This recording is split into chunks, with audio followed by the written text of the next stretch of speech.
let's go even further than that. So then if Republicans next time say, we will execute all black people, you're still like, I think 30% of black men still vote for that. That's because what they that's do with traditionally Trump. what black... That's exactly what they do with Trump. You think people are electing Trump on the basis of shit? Wait, you went to jail for what? I'm sorry, what? I went to jail for... I went to jail. I spent but the charges were later dropped because I was so everybody here, leader?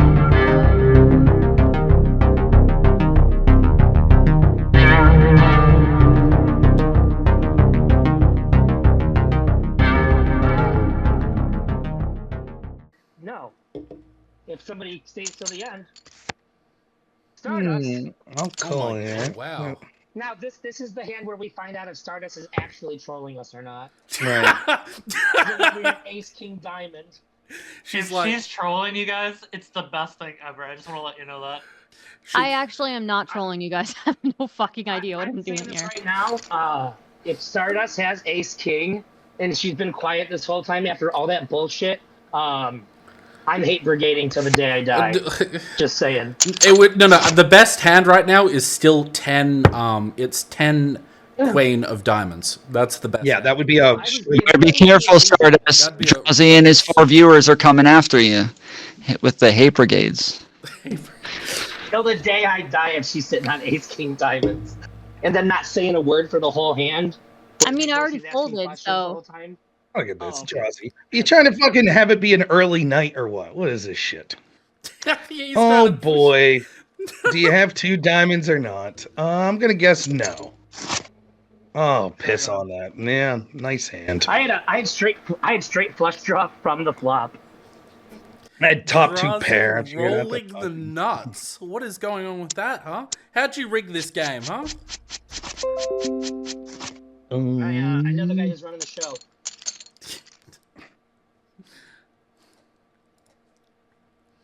All right, Rob, you got to tell yes. me, right? You're a Republican, all right?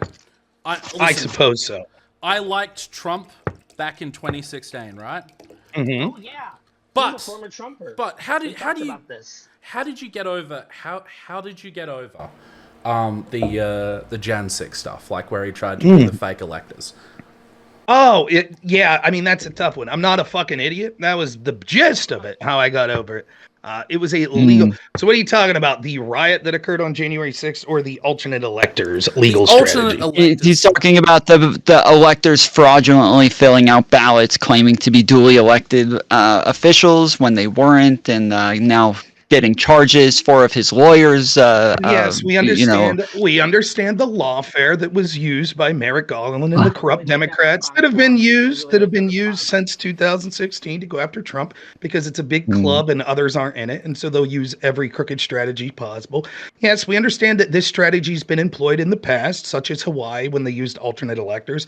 Swearing to be duly elected was merely a legal strategy because there are time frames that have to be done to make certain specific challenges, and if alternate electors, a slate wasn't there, then there would have been no recourse, even if court decisions would have decided that certain of these states would have went in the opposite direction. That's why they did this in Hawaii in the JFK election back in the day. They were told to do it, though.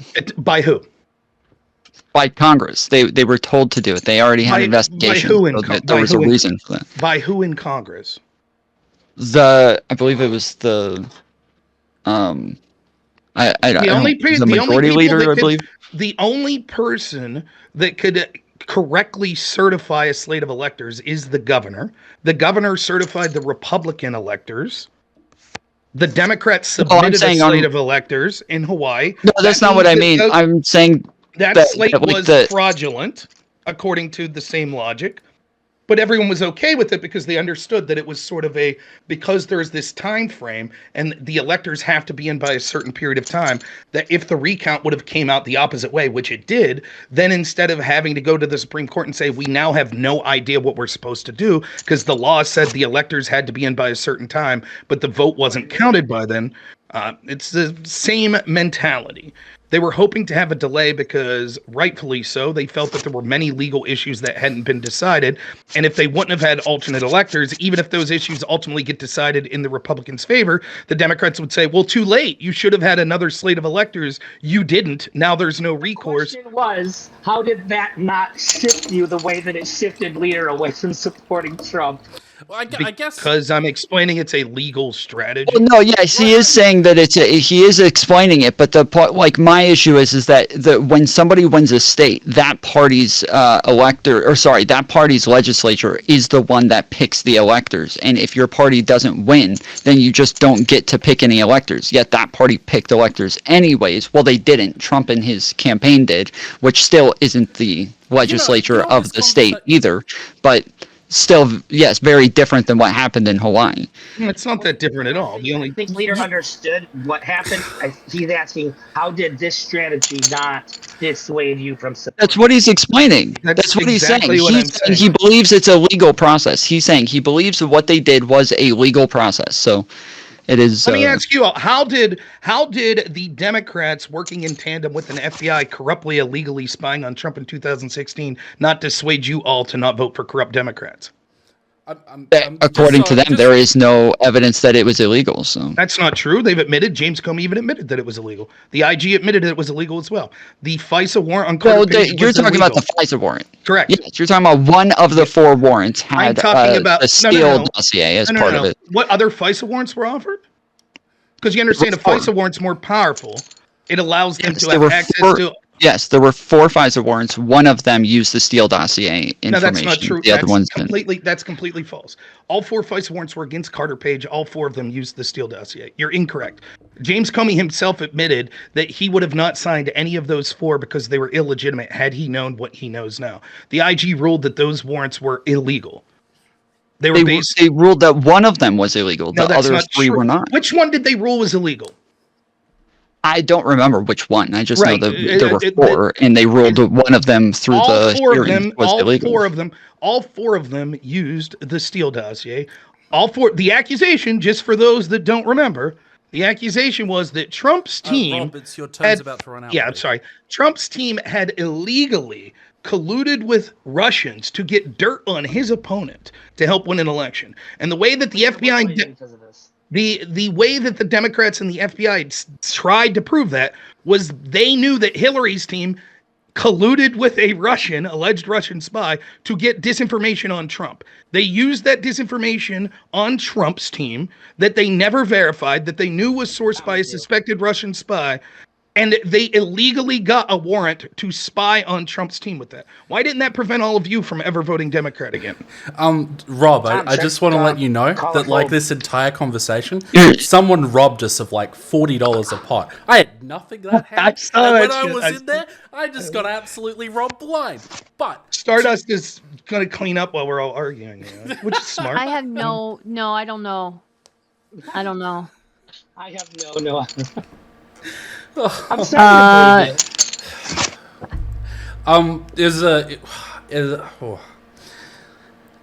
I would so I guess with Stardust there isn't any chance there isn't any chance you could get. So I was gonna say. Yeah, go on. Sorry, go on. No, it's fine. Go on. Oh, I was sorry. I wasn't being salty. I was just telling you to go on.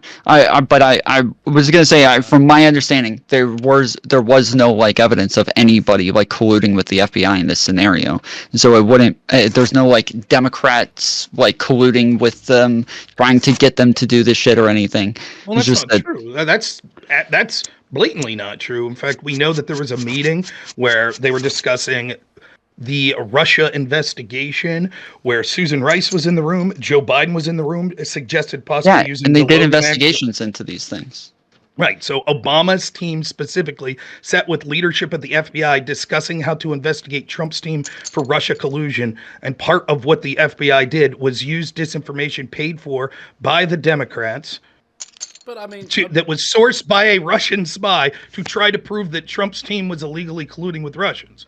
So what do you mean there was no connection to Democrats? But I mean, Obama wasn't Biden, to be fair. I understand that, you're sort of like saying Democrats, but Biden, okay. But Biden's not Obama, and Harris. Well, you weren't voting for Biden anyways in 2024. So to be 100% honest with you, Rob, I'm Australian, so I'm sort of watching from outside the. Yeah, he wasn't not voting for any of them. I can't vote, unfortunately, in the American elections. But what was with 43? Are you just trying to like edgelord weird goofy fucking number? It was like I just clicked like 3/4 of the pot. That's where the number came from. Okay. Yeah, because I can't. Like, I'll bet 62. No, I clicked half the pot and it was only like 10 or something. I was like, oh, I'll just click 3/4 because maybe I have something. Maybe not. I guess it's legal. Go ahead. Sorry. I guess for me to sort of like the electors for me and Trump, and why I think this whole thing feeds into each other, it's that I think that when Trump sort of like was claiming election interference, he made 1,000 claims. From what I saw, none of them panned out the way that he said they did, or Trump's team did. And at the same time, he brought forward like an alternate slate of electors to try and like turn the election in his favor. Now you can say well, that was a legal process. But to me, it feels as if he was. It feels like he was lying to the American public. He was bringing down the entire system so that, essentially from my view, to support his ego. That's like how I see all of this. Now, maybe I'm wrong. Perhaps you can convince me on this, but that's. He thought the election. He thought the election was stolen. That's what he thought, and of course, he was going to believe he was going to say we should challenge it in a litany of ways, but he thought the election was stolen. He continues to think the election was stolen.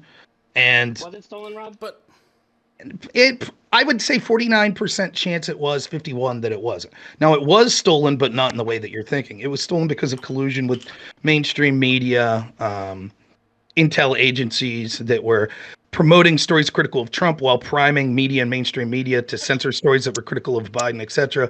In an election decided by 40,000 votes in 3 states, that would have been enough to swing it, most likely. But I don't know that you could prove that sort of voting machines, etc., in illegal ways. No doubt there was some of that came, but we would admit that about any election. There's always some amount of fraud. Was there amount of fraud to switch any particular state? I don't know. I don't. I know there are significant questions that deserve answers, and polling shows that even large swaths of Democrats, as many as 40 to 50%, think that there are still significant questions with 2020. And certainly there's a lot that think there were questions with 2024. These questions should have been adjudicated. They didn't collude with the media because the media's done a fucking piss poor job of reporting on all this shit. No, they certainly did in 2020, particularly with the Hunter Biden laptop story. And it wasn't just... I have a slightly amended question then. Do you think it's good for Republicans to continue the rhetoric that the 2020 election was stolen? Yeah, if they believe it, they should have the right to say it, just like Democrats have the right to. Do you think it's good for them to continue to say it after 2020 this one? I think that, depends. Oh shit! What? Oh, see now. You schmucks, who brought the chat up? 1 second. I'll answer you, I promise. But the chat switched my the picture of my poker board, so my little picture that was blocking my cards no longer blocked it.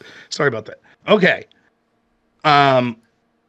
Me and you, no, I mean, I don't really have a problem with it, if I'm honest. If you legitimately think it was stolen and you still think that, maybe they'll go and say, look, now that we're in charge, we have things that we want to investigate from 2020. Certainly there's a lot of shady stuff that appears to have happened in 2024.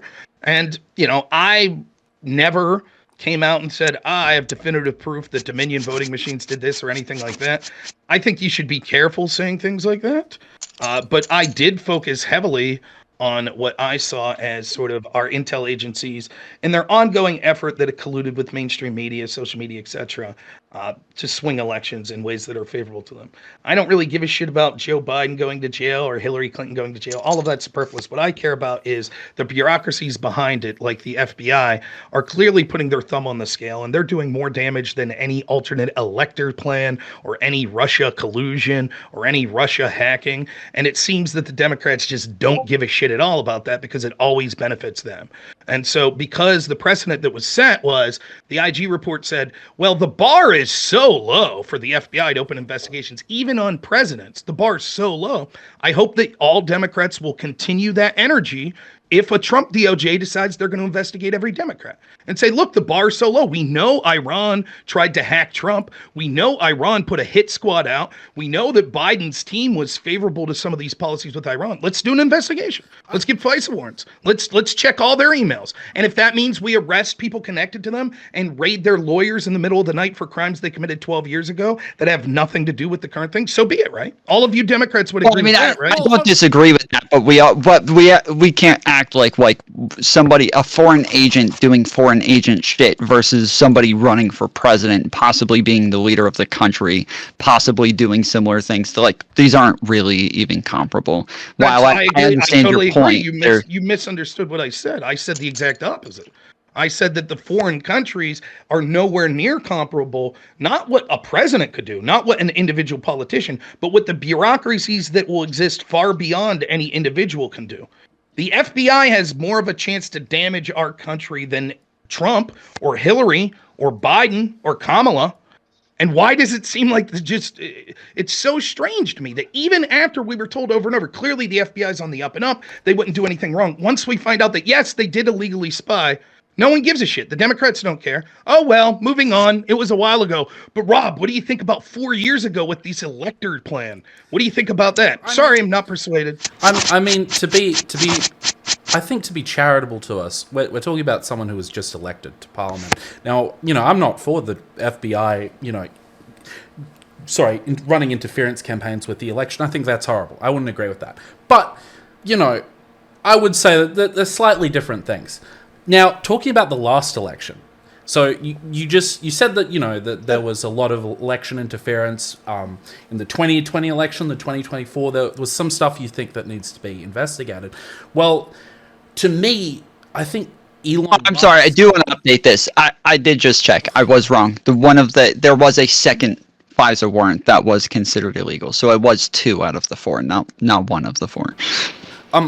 So to me, I mean, everybody interfere as much as they want and see where the chips fall. For me, I think that Elon Musk, I would characterize what Elon Musk did in the 2024 election is buying votes. He put a website up, he ran a lottery, he got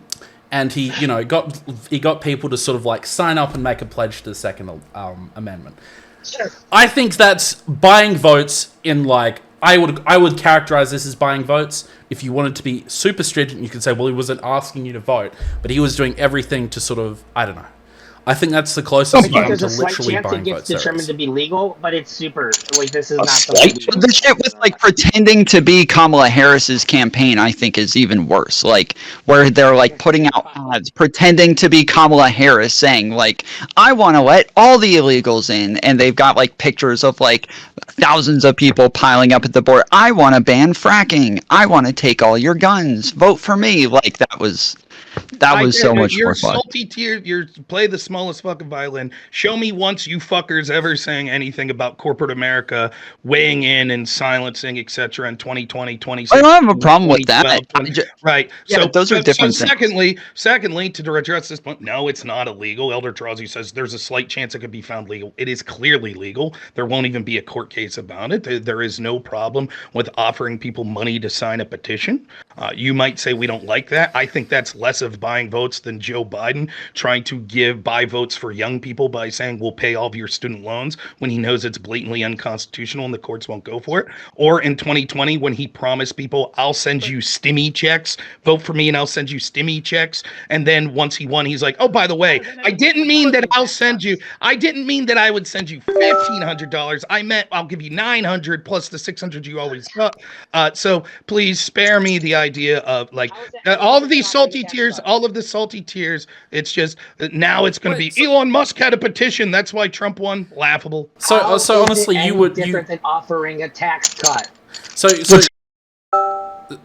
Offering stimulus checks, offering reductions in student loans. How is that any different than offering a tax cut? Is there a difference between me saying if you vote for me, I'll give you money versus if I say if you vote for me, you won't have to give the government as much money? You're allowed to keep more of your own?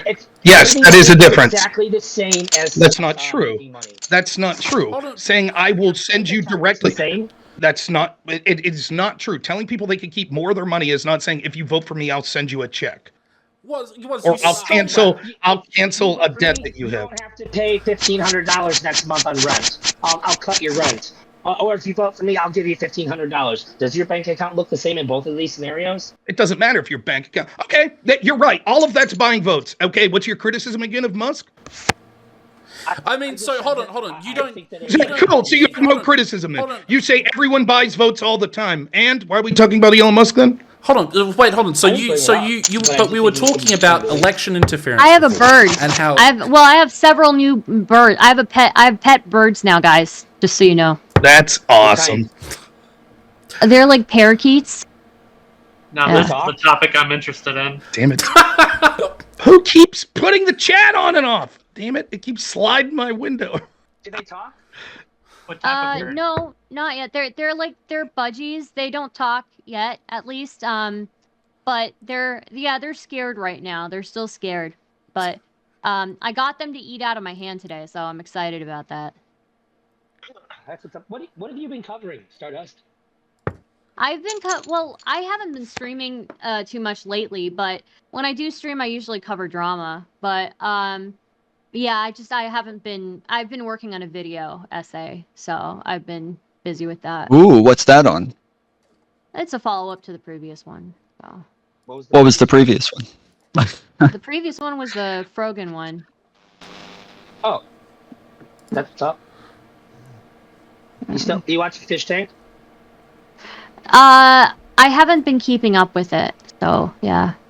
I've been super disconnected. The first season, and it was some of the best things I've ever seen from my life. So, yeah. Thank you. Yeah, no problem. Tank? What is Fish Tank? Sam Hyde's show. It's like a reality TV show. Like Big Brother, yeah. Oh, okay. But he goes and like trolls everybody and fucks with them. Basically, he fills a house with people, like normal people, and then he just like terrorizes. No, not normal people. Not normal people. The most autistic people he can possibly find, and then fucks with them the whole time. That's true. Big Brother meets Love on the Spectrum. Let's be real. Well, he terrorizes them. He makes it a living hell for them. It's awesome. And somehow Sam Hyde, the role he plays there, he fits right in with them. I didn't even realize I thought he was one of the contestants for like 30 clips. Yeah, no, he came in. I remember the first season he came in and he was punching all the cabinets in the kitchen, and like all the contestants were staying the fuck away from him because they're like, who the fuck is this guy wrecking everything? Like, yeah, it's just awesome. I do want to. It really is the evolution of reality TV. I would just love to throw in here that Rob is tenacious, and I love that about him. You know, he gets in here and he takes on all the Democrats. You know, doesn't. Do you guys believe me now that I don't know how to play this game? No, you're setting up for the next buy-in. That's what's going on. I believe you. It's like a pool hustler. You got to lose some hands first, right? And then you have the big win. Do you like the RFK pick, Rob? The who? The RFK pick. Yeah.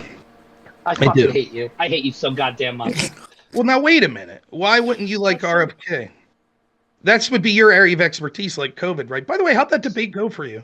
What the fuck up? How'd that go, Elder Drazi? I was pretty magnanimous afterwards, after the back and forth we had on Twitter beforehand. I didn't spike the ball or anything, but in your honest estimation, how'd you think that debate against me went? It wasn't bad. It did go bad for you. I think you're a good guy, but I think it went bad for you. I would say I definitely need to have more debates. I've been wanting to have more debates. But yeah, I need to have more debates. Stardust, what are you doing? Folded. I don't know. Stardust is Damn, she's got $92 left. She's ready. I'm gonna try some. Give me a sec. I'm gonna try to. People give super chats. What do you all do? Oh, What the? Right. Oh, I'm That's so good. sorry, Stardust. That was great, but oh wow. Ah, that is unfortunate. I would have done the same thing probably. It's okay. You can so you can if you can rejoin the table if you want to buy back in. So, you don't fun have fact. to buy back in, but you can if you'd like. I have And been it's playing poker since an I was additional 5. $10. That would be the case. Okay. I'm not trying to hide my poker expertise. I've been playing poker for 30 years. 30 years? How old are you? You're not 30 36. even. Oh, since you were 6? You're a 6-year-old playing poker? My grandpa taught me how to play poker when I was 5, and I was playing with my family ever since. Oh, okay. Look at me. I have grandparents. Mr. Eldrazi over here I don't playing have them poker. anymore. Well, he was being real, right? That's why he's called Elder Drazi, because he's getting a little My bit up there in grandparents the all years. died because they were Rob Noerr fans and didn't take the vaccine. Oh my god. Sorry, my audience sends me money, so I was thanking them. What was that, Elder Drazi? Something about vaccines. Yeah, I'm not anti-vax. I'm not anti-vax. I think that even the COVID vaccine probably made sense for elderly people with COPD and shit. I've never said otherwise. I was against the mandate. That's all. That's why you didn't do so well in the debate with me, Elder Drazi, because you were prepared to debate some. I know, but honestly, the problem is when people debate me on vaccines, they expect me to come in and say the vaccines were created to kill us all. Well, that's not my position. So it makes it more difficult. So Stardust is buying back in for a second hand. I believe that is the case. Yes. Let's go. I really Stardust. want to see what you have later, but I'm gonna let it go. Stardust, thank you for being here, so I'm not the worst player here. I do appreciate that because it would be no me. problem. I suck at poker. To be fair, I was really good. When I was locked up, we ran like poker. I learned how to play poker when I was in prison, and I always wanted to play after I got out, but everything there was just never good ways to actually play online. What'd you do to go to even prison? this is Who gives a shit about the a lot. A lot of shit. You say that, Tom, when I went to jail, I owed money to the county, so if they would take all my money to go put in money for commissary, so I'd only get $4. So You went to jail? $4 on envelopes, and I would stay fat as fuck because I played poker all the time. Wait, you went to jail? It was my way of making. Yes, it was my way of eating. Otherwise, I would have fucking starved while I was in there. Yeah, that was my way of eating. Eldrazi was talking about going to jail. I was Poker surprised at in that. spades. Oh yeah, I went to jail for child support for my kid who I lived with. I didn't know I was playing poker with MS-13 tonight. Holy shit! Wait, you went to jail for what? I'm sorry, what? I went to jail for child support for my kid who I lived with, and I lived with my kid's mom. You combine all of our crazy. charges, and we almost have 1/5 of Donald Trump's. All of us together. Yeah, how'd that work out for you on that law? I'm squeaky clean. Thank you. So I'm squeaky clean as well. I spent Me too. I spent a night in jail for drunken public. So, but the charges were later dropped because I was so innocent. everybody here, leader? I'm sweet clean. I haven't been to prison before. Yeah, I haven't been to prison either. You guys are all just liars, is what it is. You guys all probably have way worse charges than me and way more, and you guys are just not as honest as me. Tom, what were the nature of your charges? You don't have to say specifically. Did you beat the shit out of someone? When I was young, I was like a drug addict, and so I was I was selling a lot of drugs, I was robbing a lot of people, I was doing all sorts of shit. Ended up with I think 15 to 18 charges of burglary, debit card theft, debit card fraud, some small drug charges, misdemeanors in some cases. But there was over the course of 2 years, I think I got locked up 3, 4, maybe 4 times, and was on 10 years probation. So I even just this election was the first time I was ever allowed to actually vote in person. In the 2020 election is my first time ever being allowed to vote. Well, listen, I think you're a decent guy, Tom, so I'll make sure you're not on Trump's deportation list. I'll give him a call. Thank you. We'll make sure you don't get out. So Thank you so much. fuck, man. Being a CI on Tom. I never robbed. I live in Georgia, in Kennesaw. It's literally a law that you have to have a gun. So I think we're okay over here. I dabbled in some drugs and some booze, but I never robbed anyone to my knowledge. I may have drunkenly taken shit. I don't know, but I don't judge. I don't give a shit at all. But I just wondered, because most of the time people were willing to say, yeah, I've been to jail. It's not something like, yeah, I beat the shit out of some old man, stole his walker, something like that. I went to jail for pedophilia, yeah. Just anyways, nice hand, you guys have got to watch it. You are going to get clipped like fuck. Holy moly. Jesus. Not me. I didn't say it. I didn't say it. I was Rob. Who said that? Tom. You went to jail for pedophilia? No, somebody said I went to jail for pedophilia. I said, who said that? I didn't say you went to jail for pedophilia. You said you went to jail for pedophilia. Oh my god, dude. You guys are too much. More drama. I disavow. More drama. I don't want anything associated with me. All right. Let me ask you this, Tom. What was worse, prison or the struggle session that Destiny makes you go through when you're on his channel? It's when you call it a struggle session, like it's kind of fucking obnoxious because his whole thing is I used to be like much farther right, especially the first couple times that we met. And so I think that like that's how he like still conceptualizes me. So literally every time I talk to him, I have to fight him on like whether or not I'm this red pillar who like thinks women shouldn't vote, or whether or not I'm like, yeah, I'm denying whether or not there was an insurrection or like some shit. Like every time I'm fighting some fucking ghost that he's like making out to be me. It's insanely obnoxious every time. I watched you guys talk for a whole hour where I was like literally punching my desk. Like, how can Tom say this any more fucking clearly? Yes, everybody that I saw review it, they're like, "What is Destiny hearing, dude?" And then Destiny does like admit that he's wrong at the end, and so does Pisco. And then Pisco admitted that he was wrong online afterwards. Everyone wanted to get in on that though. Everyone wanted to jump in, and then they're like, "Tom, he's wrong." Oh, thank you. You should have bet that way. You really should have. So Should have what? Flopped the set.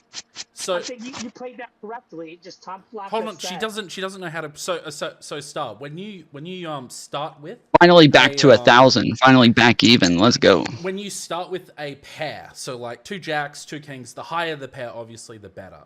In a 1v1, so if you're versing one person, you have great chance. So, like, usually you want to push people out at the start if you've got a pair. Because, like, if you get into a 1v1 person, usually, unless they've got a pair that's higher than you, if you push everyone else out, then you're above 50% chance that you'll win the round. She did it properly. Yeah. Oh. That's really? I feel so bad because... Oh, I'm sorry, Star. She also played absolutely correctly. And then against Tom, she played absolutely correctly. Tom just had a very sneaky hand. Wait, so what you're telling me is this whole I don't know how to play has been like, it's a No, ruse. I actually don't know how to play. I have no idea what I'm doing. She's got an intuition for it. The 2 hands you played spectacularly, you just got fucked on. Hey. I don't want it. Doesn't want to put Stardust out. He was holding probably pocket 10s there. Yeah. I had it too. Okay, yeah. It was worth putting the blind on. Oh, I actually won something. That's crazy. It's just that now I do believe you when you bet you have something, and something's going to beat my lowest possible pair. We'll call. Wow. Tom's going to be the asshole and raise here. Get him, Tom. Show us, Tom. Like, literally what you need to do. Raise, and then bring up Trump. He's talking to it. He's talking to it. Like, look, all of us collectively have 10 fucking people watching. Tom keeps pausing to talk to them, Oh my goodness. I'm not streaming. My internet's too bad right now.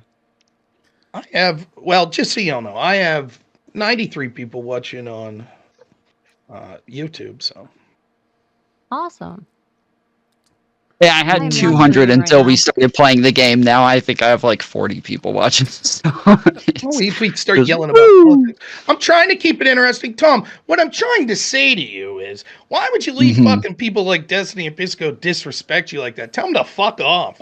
Wait, how'd they disrespect him? I didn't see this. What Because happened? hold on. Beat him. You know, it's a fucking joke. But because what matters at the end is that, like, at the end, they do admit that they're wrong. I would have fucking continued for fucking, like, eternity if they didn't admit that they were wrong. And then on top of that, Destiny coming on my channel afterwards and admitting again that he was wrong in saying that he like, you know, he misunderstood, that like just the context of the debate made it to where he was overly defensive and like they're like that. So like they made up for it. You know, Pisco puts out a tweet saying that he agrees with me and that he was just he was just confused. So like it was just the annoying part is that the entire audience never saw the fucking end of that debate. They get sick of it like an hour and a half in and they leave.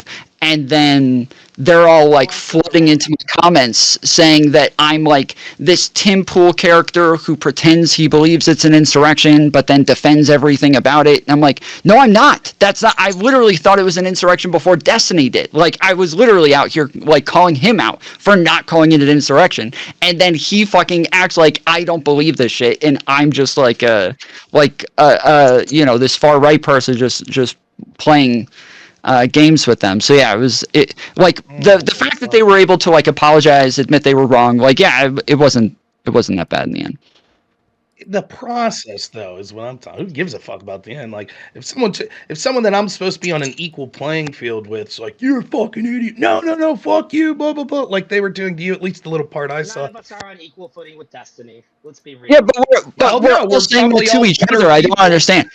Yeah, like we're all saying the same things to each other though. Like I'm calling them fucking retards. I'm saying they don't know what they're talking about. Like it's all it doesn't. Every time you bring this up, you make it sound like it's just them saying like, Tom, you're a fucking idiot. I'm like, I'm sorry for being an idiot. My fault. I won't be an idiot anymore. But like that's not what happened. Tom, I'm just having fun with it. If you're happy being the little whipping boy of Destiny and Pisco, I'm happy for you. That's no problem. No skin off my back. Fine by me. I'm going to debate them for a reason, right? Because like I disagree with them because I'm not like if I think they're wrong on something, even if it's with Andrew Wilson, where other people are like, oh, when he debates Andrew Wilson, you have to just let it go because the important thing is that you're on the right side and blah blah blah. I'm like, no, fuck that. Like if he's wrong, like he's wrong. I'm gonna go debate him and I'm gonna have it out with him. And yeah, even over like the small semantic difference that it ends up still turning into like a big screaming match the entire time. So I don't give a fuck. I haven't spoken to you since, Tom. I want to apologize for the last time I came on your show to just tear apart your guest. You had to kick me. And peacefully so. Listen, well, yes, what happened? He had the dumbest fucking person I've ever heard in my life. I listened to her for an hour and a half. And I just Who was it? And light her up. Who was it? I think it was Josie, right? Yeah, Wasn't it Josie? Yes. I spent like an hour making fun of her in chat, and and everybody in his chat was like, "Tom, let Josie in." I even said to you, I was like, "I have nothing productive to say. I just want to light this bitch up." I was. To say. Oh dear. Dude, you guys beating my fucking head on my desk. Thank God you said head there. I was like, yeah, I was waiting for something else. Yeah. That was why do I have to make these puns? Isn't this your job? You're supposed to be making the double entendres and shit. Mm-hmm. How do you do it though, dude? Like, you weren't having much better of a time than I was, and you were talking to her. There's been a handful of times I've had people that are like blisteringly stupid talking to, and eventually I snap. You kept it pretty cool for like a long time. I don't know how you manage. Stupid's more doable than bad faith. Oh, that's like last night. I'll ask you guys. Let me ask you guys this, as some of you are lefties. So I'm not trying to trick you or anything. I'm just going to ask a basic question. If Joe Biden was able to snap his fingers and the Supreme Court allowed this and every single illegal in this country was allowed to vote in the 2024 election, what percentage of them roughly do you think would have voted for Donald Trump?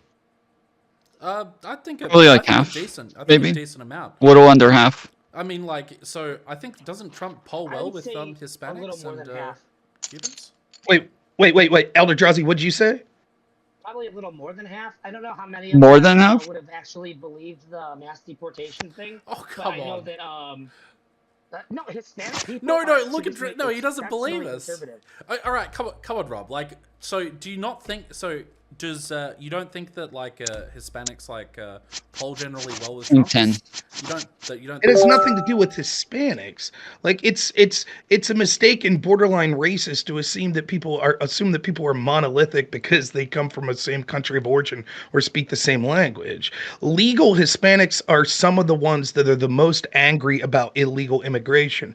That's why the message that was patronized to them, where many of them do have conservative values as well, but the patronization of them of trust us, Republicans are just racist, Trump is just racist, he wants to deport you. They were like, fuck all that. No, he's talking about illegals. The idea that just because illegals happen to be Hispanic as well, majoritarily, that they would have somehow been like, we're going to vote for the guy who's promising to kick us out of the country, as opposed to the guy that's literally giving us the right to vote right now, is absurd. Elder Drazi said more than 50% of illegals.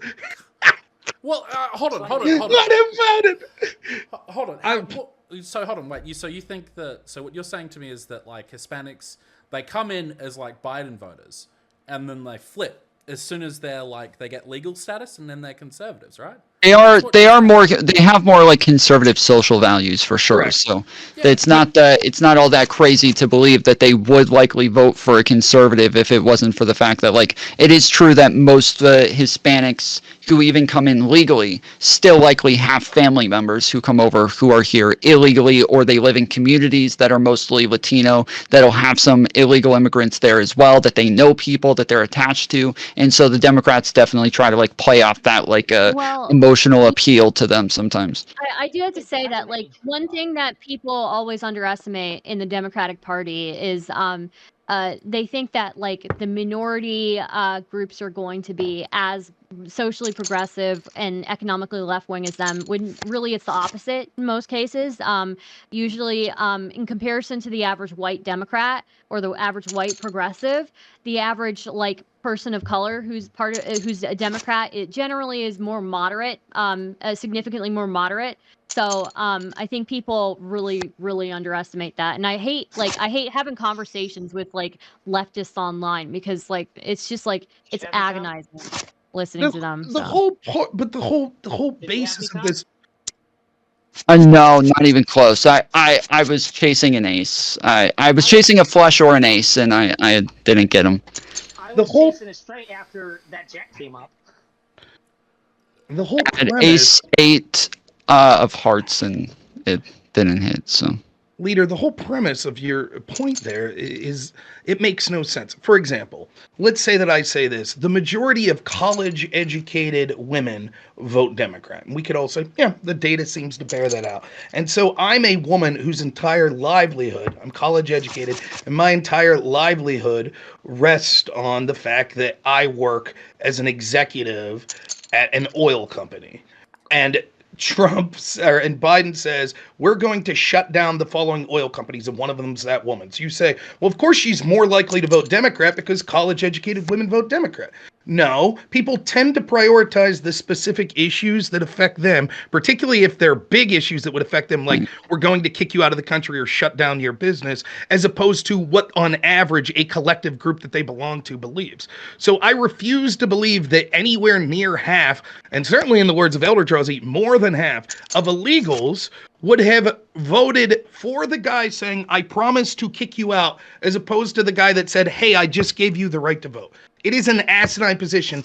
I brought it up because I thought all of you would go, I don't know, 20% would vote for Trump, maybe 30%. And I'm shocked to hear that almost all of you... If you were to ask me whether people would vote against their own self-interest because they have a team that they would... Yeah, that's exactly what I was just about to say. Like, we all think that people, like, one side's going to be more beneficial to them the entire time, yet still 45% of Hispanics voted for Trump anyways. And so I would think it would still be consistent with the population already, that it would still sit around 40 to 45% anyways. It's absurd because there's a threshold portion that you're not. So then let's go even further than that. So then if Republicans next time say, we will execute all black people, you're still like, I think 30% of black men still vote for that. That's because what they that's do with traditionally Trump. what black. Well, that's exactly what they do with Trump. You think people are electing Trump on the basis that they're going to destroy the economy? Show me that. Show me the black.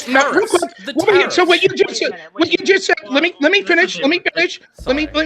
You just said that's exactly what happened with Trump. So one, can you show me Trump running on the promise of executing black men? And second, can you show me one black man who voted for Trump and said Trump has promised to execute me? Go ahead. So listen, what I said was a little bit hyperbolic. I admit that. But the point is that Trump running on 80% tariffs. That he's going to put 80% tariffs up on every single country like America trades with, that would kill the U.S. economy. There is no doubt. You wouldn't bring back local manufacturing. Prices would spike. Inflation would go through the roof. Your economy would just die. Now, do I think that the average person would vote against their interests because they don't entirely believe what Trump's saying in the first place? Yes. Yeah, they probably like, hey, he's not going to do it. He's not going to put on 80% tariffs on every single... Leader, it's your turn. Oh. The problem is what you're doing is what he says. His supporters always go, well, what actually he means is this. It's so funny. It's no wonder it's easy me to fucking debate like 20 of you at a time and just fucking destroy you. You literally have you're so ideological you have no common sense. Hold on. Wait, but you know that Democrats do that too. You know Democrats do that as well, Rob. Let's just take what leadership just said there. Okay. Leadership is comparing a president saying, excuse me, population of you. One president just unprecedentedly gave you the right to vote right now. And what I'm telling you is, I promise when I get it there, I'm kicking you all out of this country. And you're like, oh, that's the same as Trump saying, we're going to try to get rid of the income tax, and instead we're going to try to replace that with tariffs. And you saying, well, everyone knows that if we did tariffs like that, it would be a disaster for the economy.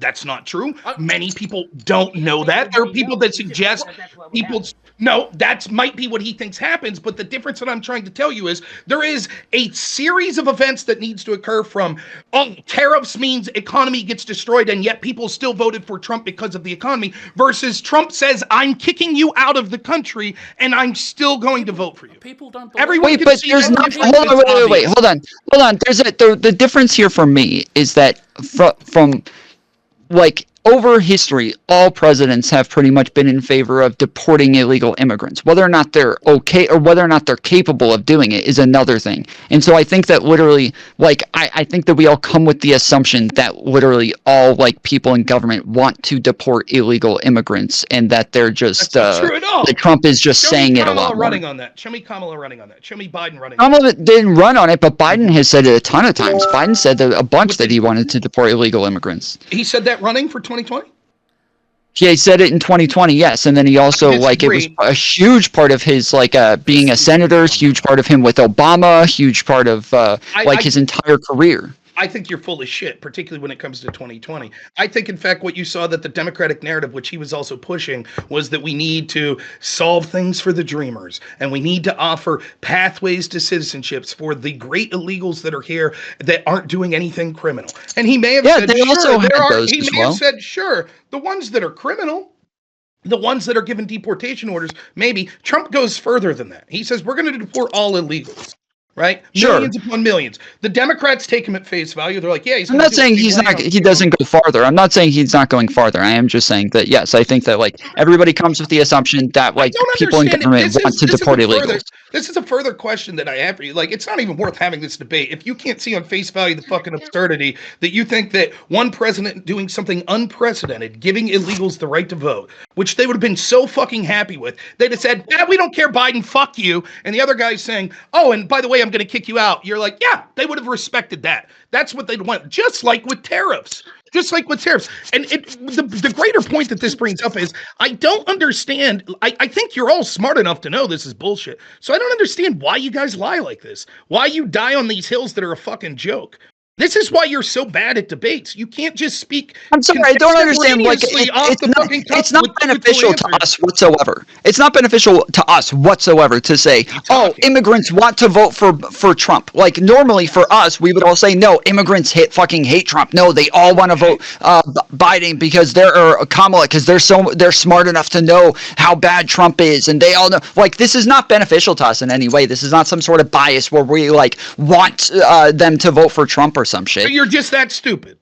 That's your argument. You're so stupid that you think roughly half or more than half of illegals would have voted for Donald Trump if Joe Biden gave them retarded. Yeah, if that's your argument, I'll accept that. Nope. Which may also be that was it, why you're so bad at debates. I mean, I think that different demographics do tend to vote in trends, and that they do tend to have communities and cultures that seem to lean in directions. And then when you see things that you think, wow, that makes absolutely no sense why you would vote for that person, that still tends to happen on a trend based on the communities that they're a part of. So that's not true in many ways, right? It's true that threshold-wise, you could have a subjective opinion that says, for example, well, I think that the more pro-union policies of Democrats, it wouldn't make sense why people that are in unions, a large portion of them would vote for Trump. Okay, there's an argument to be had there. Now, there's an answer for that. Most people are voting for a reason. You might disagree with the reason. So maybe they think that social issues outweighed what they saw as small benefits that they were getting from the Democratic Party. But what you don't see is when people basically give you a theoretic death sentence. I will kick you out of the country. I will imprison you for life.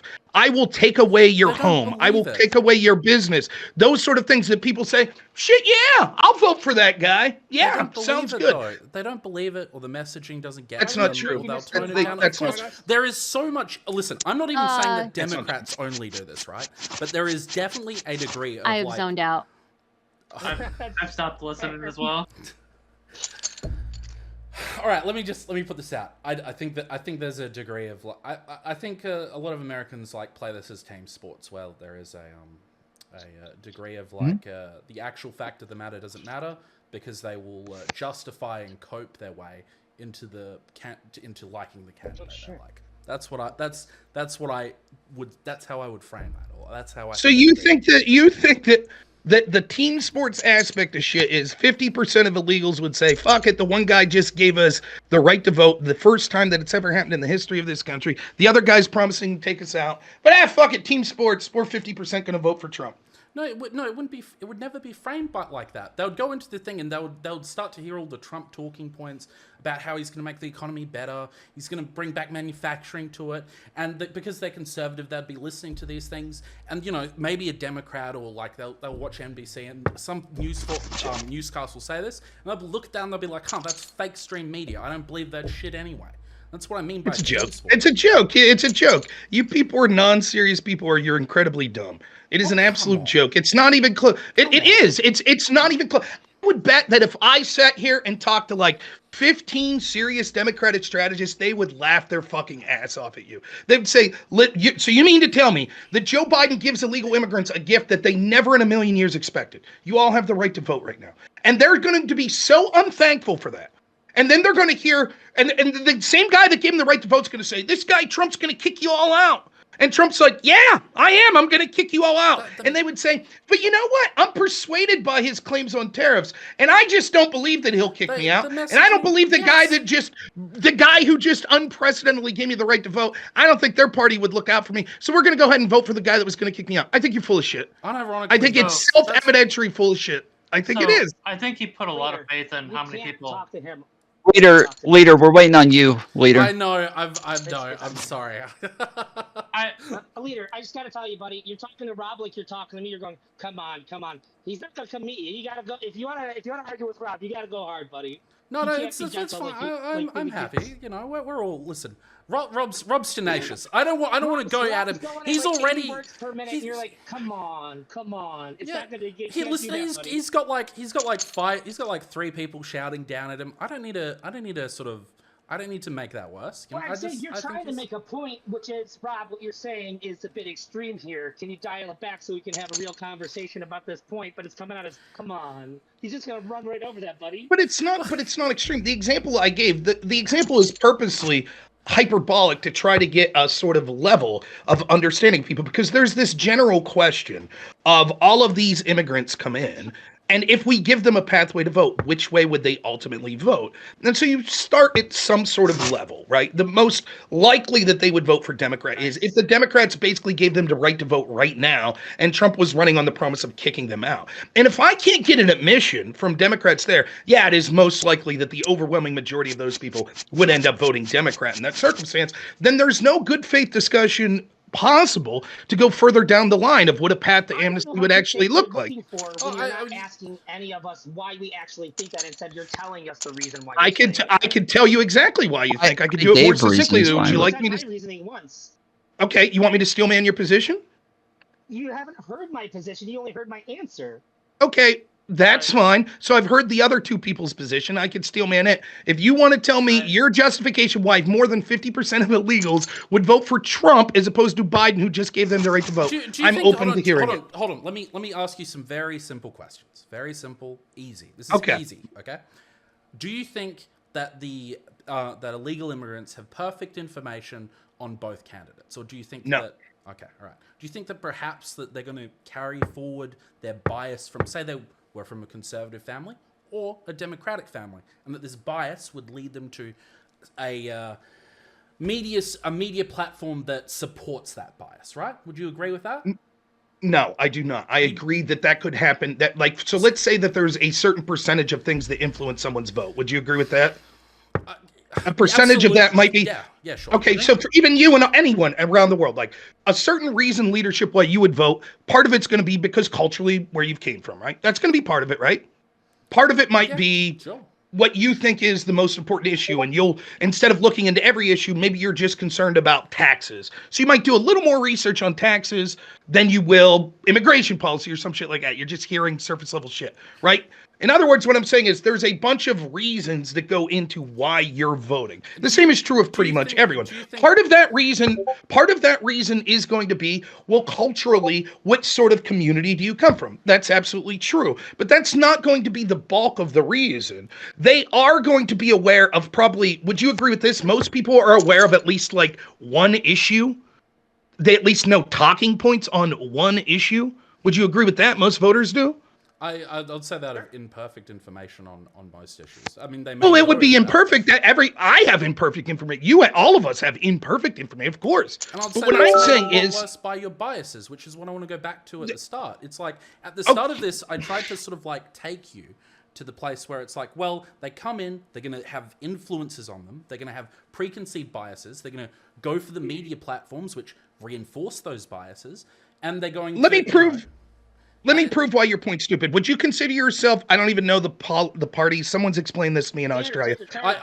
So just to be clear, I am almost exclusively voted conservative in my party. Okay, so conservative. So we'll say conservative, and whatever the name of your conservative party is, and let's say that your cultural influences led to that. Maybe your family. Is that part of the reason you've exclusively voted conservative? Because the way you were raised, the community you came from? I think it's sort of. I would say that it's set. I get a lot of my values from my family, and those help inform how I see the world. And so, I think that's the case for most people. I think, and I see the world in a certain way, and I think everyone gets at least a percentage of their values from how they grew up, what they experienced as a child. Sounds great. Yeah. So that you're saying that's the most important thing. So the Conservative Party next. Now let me finish. The Conservative Party next time says we're going to murder leadership's entire family. Every day they're saying it. No, trust us. We're going to kill you all. We're going to kill you all. And what you're saying is, Yeah, but I have access to imperfect information, and my cultural values matter. And traditionally, I culturally have value to vote for the Conservative Party. So I'm still going to vote for the Conservative Party because I have imperfect information. That's what you're saying? Can I? Would you allow me to sort of respond with more than one sentence? Okay. So what I think is that if a Conservative Party in Australia did that, of course everyone would vote no. But you've got a situation in America where people like Trump says an insane amount of stupid shit all the time. People don't trust him, or people don't trust, and they cope, and they don't even believe it. So Trump could come out tomorrow and say, I'm gonna, deport every person of this race. I don't even think people would be like, he didn't really say that. He didn't really mean that. He can't do this. There'd be like a million other excuses along that line to give Trump an out, as that's not what he really meant. And maybe he couldn't do it. Go ahead and hit check. We know you don't have anything. Come on. It's an absurd position. So what you say is, of course, Rob, what you're saying is true, except for one person in history, except for Trump. Well, because he lies about everything. You already show your bias by claiming that he's some sort of. Let me. Can I answer with more than one sentence? Can I? But I don't think that's what he was saying, though. May I answer with more than one sentence, and then you can determine whether or not I've properly isolated what he was trying to say? I haven't even had a chance to say what I was going to say. Please. By all means, allow me to answer with more than one. It is not a bad faith interpretation. What he said is this. He already shows his bias. He already shows his bias by saying that Trump's somehow some unique liar. He lies about everything, which is already showing his bias, as if this isn't the case with the standard politicians, including politicians that would be in Australia. But he's going to say that Trump's more unique and somehow more worse than them, which already shows his bias to begin with. Secondly, the idea that they would be given basically amnesty with the vote for the Biden administration, so they already have access to that information, which they would believe. Regardless of what Trump even promised, that would give them a proclivity to want to vote for the party that did that. You're saying no, they wouldn't do that. They would totally ignore that. And then they would hear Trump specifically running over and over and over on the one issue they would care the most about. We are going to kick you out of this country. And they would hear the Democrats saying, he's going to do it. He's going to kick you out of the country. And they would say, nah, he's full of shit. I'm going to vote for him because of tariffs. It's a joke. Conservative out there would be telling them that's not what he meant. Didn't happen. Is that what we're saying? Show me one that said it. Show me one that said it. Not you. Show me one. That is essentially what they're hearing. Show me one that said that. No one. Show me one. Right. But you're saying show me one, but you're not engaging with the substance of what I'm talking about here. I'm saying to you that the narrative that we're getting into, or the narrative that would be spun about the Trump's going to kick out all illegals, would not be propagated in conservative stream news. I can name like 5 people off the top of my head just right now that would just outright say, no, it's the Democrats that are planning to do this. Who? Name me 5. Okay, I would say Tucker Carlson, Tim Pool. You're full of shit. You're a lie. So show me one time that. So just to be clear, can you show me one time ever of Tucker Carlson saying it's the Democrats that want to kick illegals out and not Republicans? Can you show me one example of that ever? You're taking what I mean, I can show you examples of Donald Trump being the one to use emergency aid as like a political pawn, and then they all run around saying that Democrats are doing it instead when he's the only one who's done it. It's not true. We actually have cases now where there's whistleblowers that are coming out that saying when it came to the FEMA response to Hurricane Katrina, or to the hurricane in Helene, that actually they were told specifically by people in FEMA not to go to places that had Trump signs up. So you're wrong. Well, that wasn't Democrats, though. They said that was for safety reasons, first off. Second off, explain that. It's for safety reasons. Go ahead. So what's the implication here? So FEMA, that operates under Joe Biden, said they were instructing their employees that it's not safe to go save Trump supporters. Sorry, Stardust. That's your argument? Okay. By themselves, yeah, that they would Stardust out. I am out. Hold on. Well, listen. Okay, sorry, Stardust. Thanks for coming. Thank you for having me. Thank you so much, Stardust. Sorry you to... can stick around and watch. Yeah, you can stick around and make dick jokes. Okay. I was gonna say, so I'm saying that so far I've only seen one person say that they said that, and that the people above, she said that they like implied that it was okay for them to do that. I assume they would they would have to go back with like a police escort or something. I think it makes sense that they would be afraid, but it doesn't make sense for them to skip over them like forever and never go back to those people or give them aid. Would you admit that in the context and the immediate aftermath of a hurricane that time matters? Expediency matters? Okay. So then it was the official, it appears that it was, at least the accusations from whistleblowers appears to be that it was the policy of FEMA that operates under the current administration, which was a Democratic administration, to say that it is unsafe to go to certain homes because they have a political party that's in opposition to them sign. And you're saying I don't believe that it's a partisan group. What do you mean you don't believe that's partisan? So just to be clear, so even the lady who said it, even the lady who said that this happened said she's not political. She was the one who put it in the group text. She said that she doesn't vote, that she doesn't even care about politics, and that she was still afraid of Trump voters. So it doesn't. Yeah, there's no evidence that it was partisan whatsoever. That's outrageous. It's clearly partisan if you say I'm afraid to provide aid to one political party's supporters. That's partisan by definition. Not if one side is actually saying shit about FEMA and the other side isn't. That's not partisan. It's irrelevant. It is partisan if you say that I'm afraid to provide aid because this group supports the political party of the opposition. That's not what they said. Okay, so I just want to be clear. Your argument here is she feared because she had heard that Trump supporters had criticized FEMA, and so therefore it was part of official FEMA policy from some of these supervisors to say you have to be careful going into places that are ravaged by hurricanes that have a Trump sign, and you're saying that's not partisan. So first off, if it was official FEMA policy, then sure, maybe it would be. It depends, but it doesn't seem as though it was official FEMA policy. One, and then two, yes, I'm saying that if it is only Trump voters who is on partisan lines who are saying shit like "fuck FEMA," they're not helping anybody, they fucking hate us, like they're gonna commandeer your property, they're gonna steal all of your private shit and take it away, and you're never gonna get it back. Then yeah, like those are the people that you're likely going to be afraid. If we find out that members of the Hispanic community, if all of Trump's federal agencies say, fuck them, we're never helping them because we think they're a damage to me, you would say that's okay because we've heard people. No, I just said. I literally just said. Let me finish. You'd say that's not partisan at all because we've heard people in those communities say Trump is Hitler. Trump's going to kick these people out. He's a racist. He's a bigot. He's a rapist. And so it would be dangerous for people in the executive agencies under Trump to go to houses that have Democrat slogans up. You could understand why they would think that's dangerous because they've called Trump and his supporters Hitler and they've called him a fat. You would, if there was, for example, Democrats that gnashed their teeth about how corrupt that was, you'd say, oh, of course not. That's not corrupt at all. They fear for their safety. There was assassination attempts against Trump. So clearly it's perfectly fine for federal agencies underneath him to say, we're fearful of Democrats. That's what you would say. I just want to be clear. So half of what you just said goes against exactly what I just said. So it doesn't make sense that you think I would say that when I literally just said that. One, there's no way that they can actually skip over these people permanently. If they did, there is no reason for that. There is no reason for them to. There's absolutely no way that they can do that. But then two, on top of that, yes, I don't think that a broad generality of something that's been said since 2016 over and over is nearly as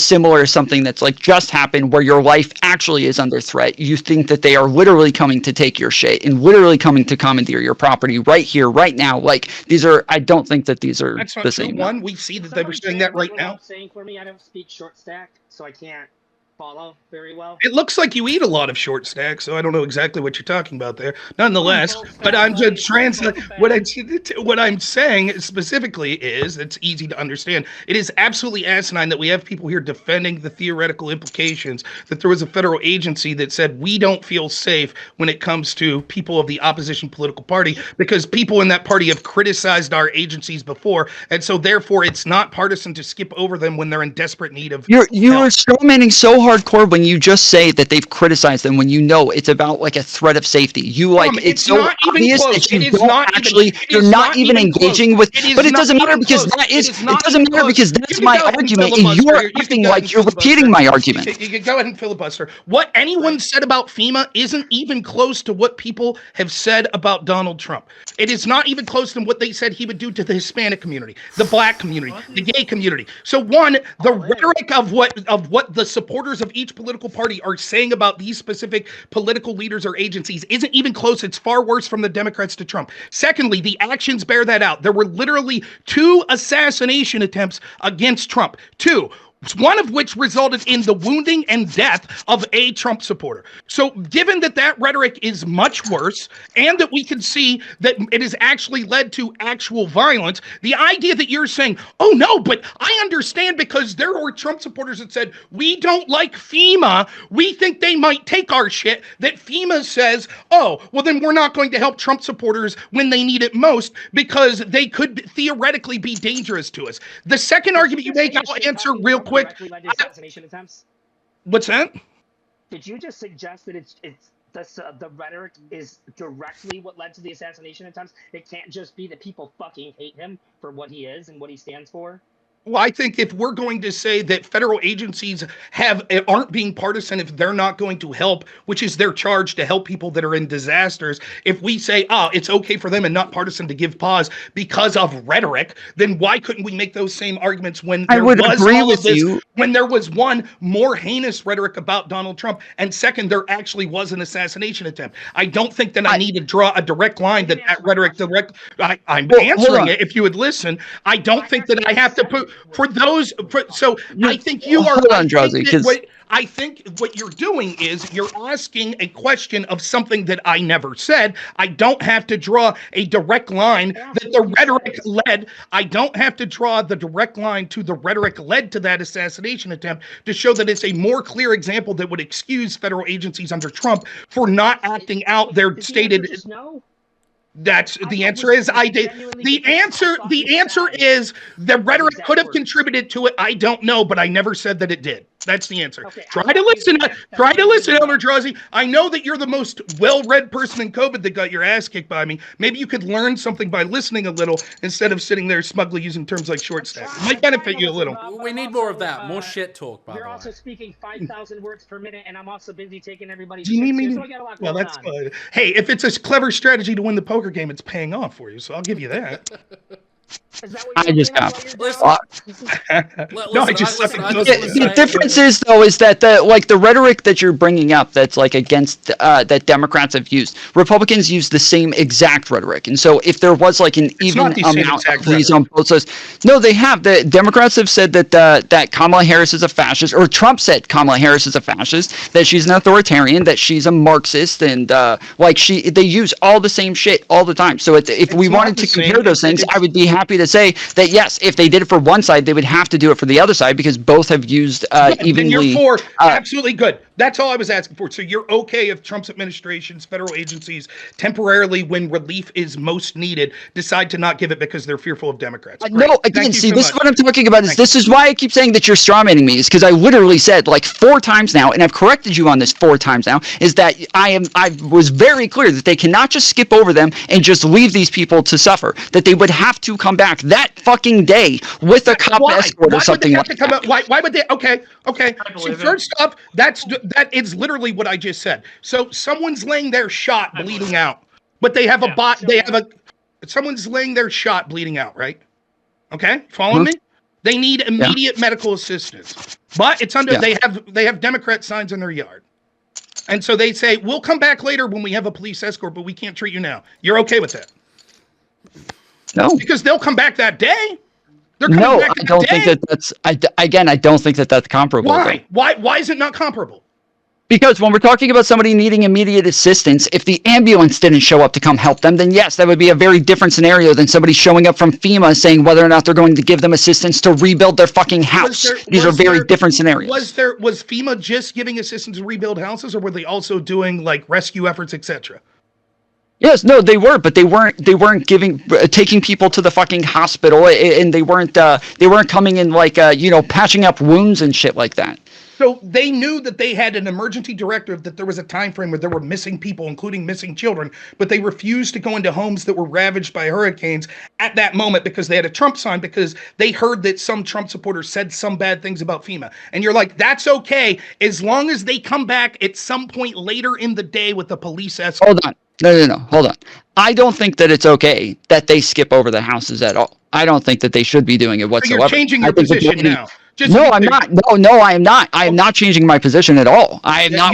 You have made yourself quite clear over and over. No, Rob, you're strawmanning. What I said is it's okay because they'll come back later in the day with the police escort. They're not going to skip them forever. Now you're saying, well, actually, it's not okay that they did it.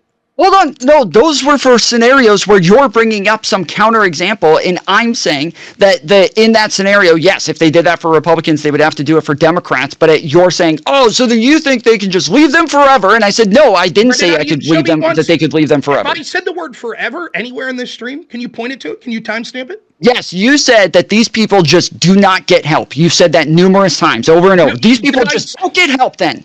You said Can you show me where I said the word forever? Well, no, if you mean just don't get help, you are saying, okay, so it could have been 2 minutes then? When you say they just couldn't get help, you mean like they couldn't get help for 2 minutes? Is that what you meant? Egregious. What I'm saying is it is egregious in any scenario where there are emergency services that are paid for by U.S. tax dollars that are not being offered to people at the time that this emergency is occurring because of partisan reasons that say we're fearful of this agency, of those people, merely because they have a political flag up, merely because of that, and so we'll come back at a later time. I'm saying that the nature of those emergency services are that minutes matter. I even said that to you. I said this stuff matters, right? And so the time frame of it matters. I never said they won't come back forever. My criticism of you, and you kept assuming that this was the criticism, it wasn't, oh, they'll skip over the Trump supporters' house forever and never come back. The criticism was that it's even a factor in if they would go in an emergency situation and help. It is egregious. It is partisan. It is unacceptable.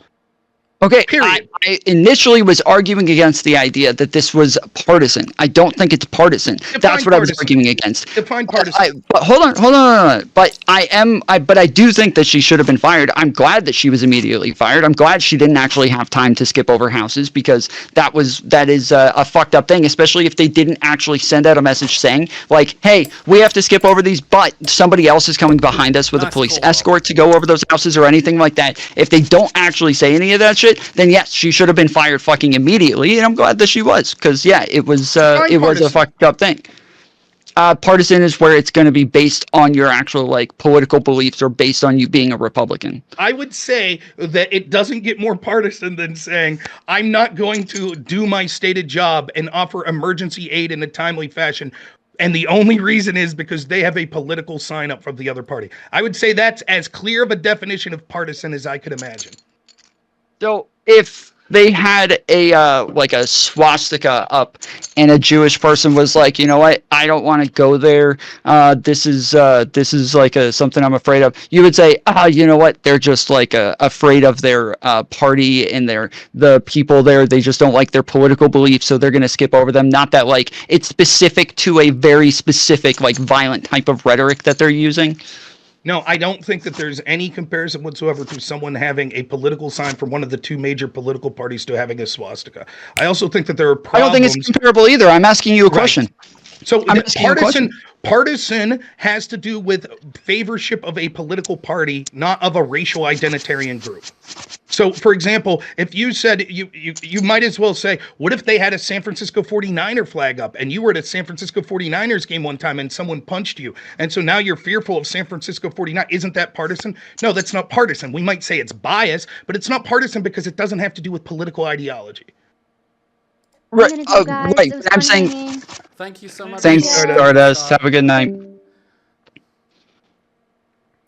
My argument is saying that using a symbol to say that this signals some sort of dangerous belief outside of the symbol being the dangerous belief, that these are different things. So they're not saying in general, we would always just skip over Republicans, but they're saying in this specific scenario where it is specifically Republicans who are using this type of rhetoric against them, that it makes sense that they would be afraid of them.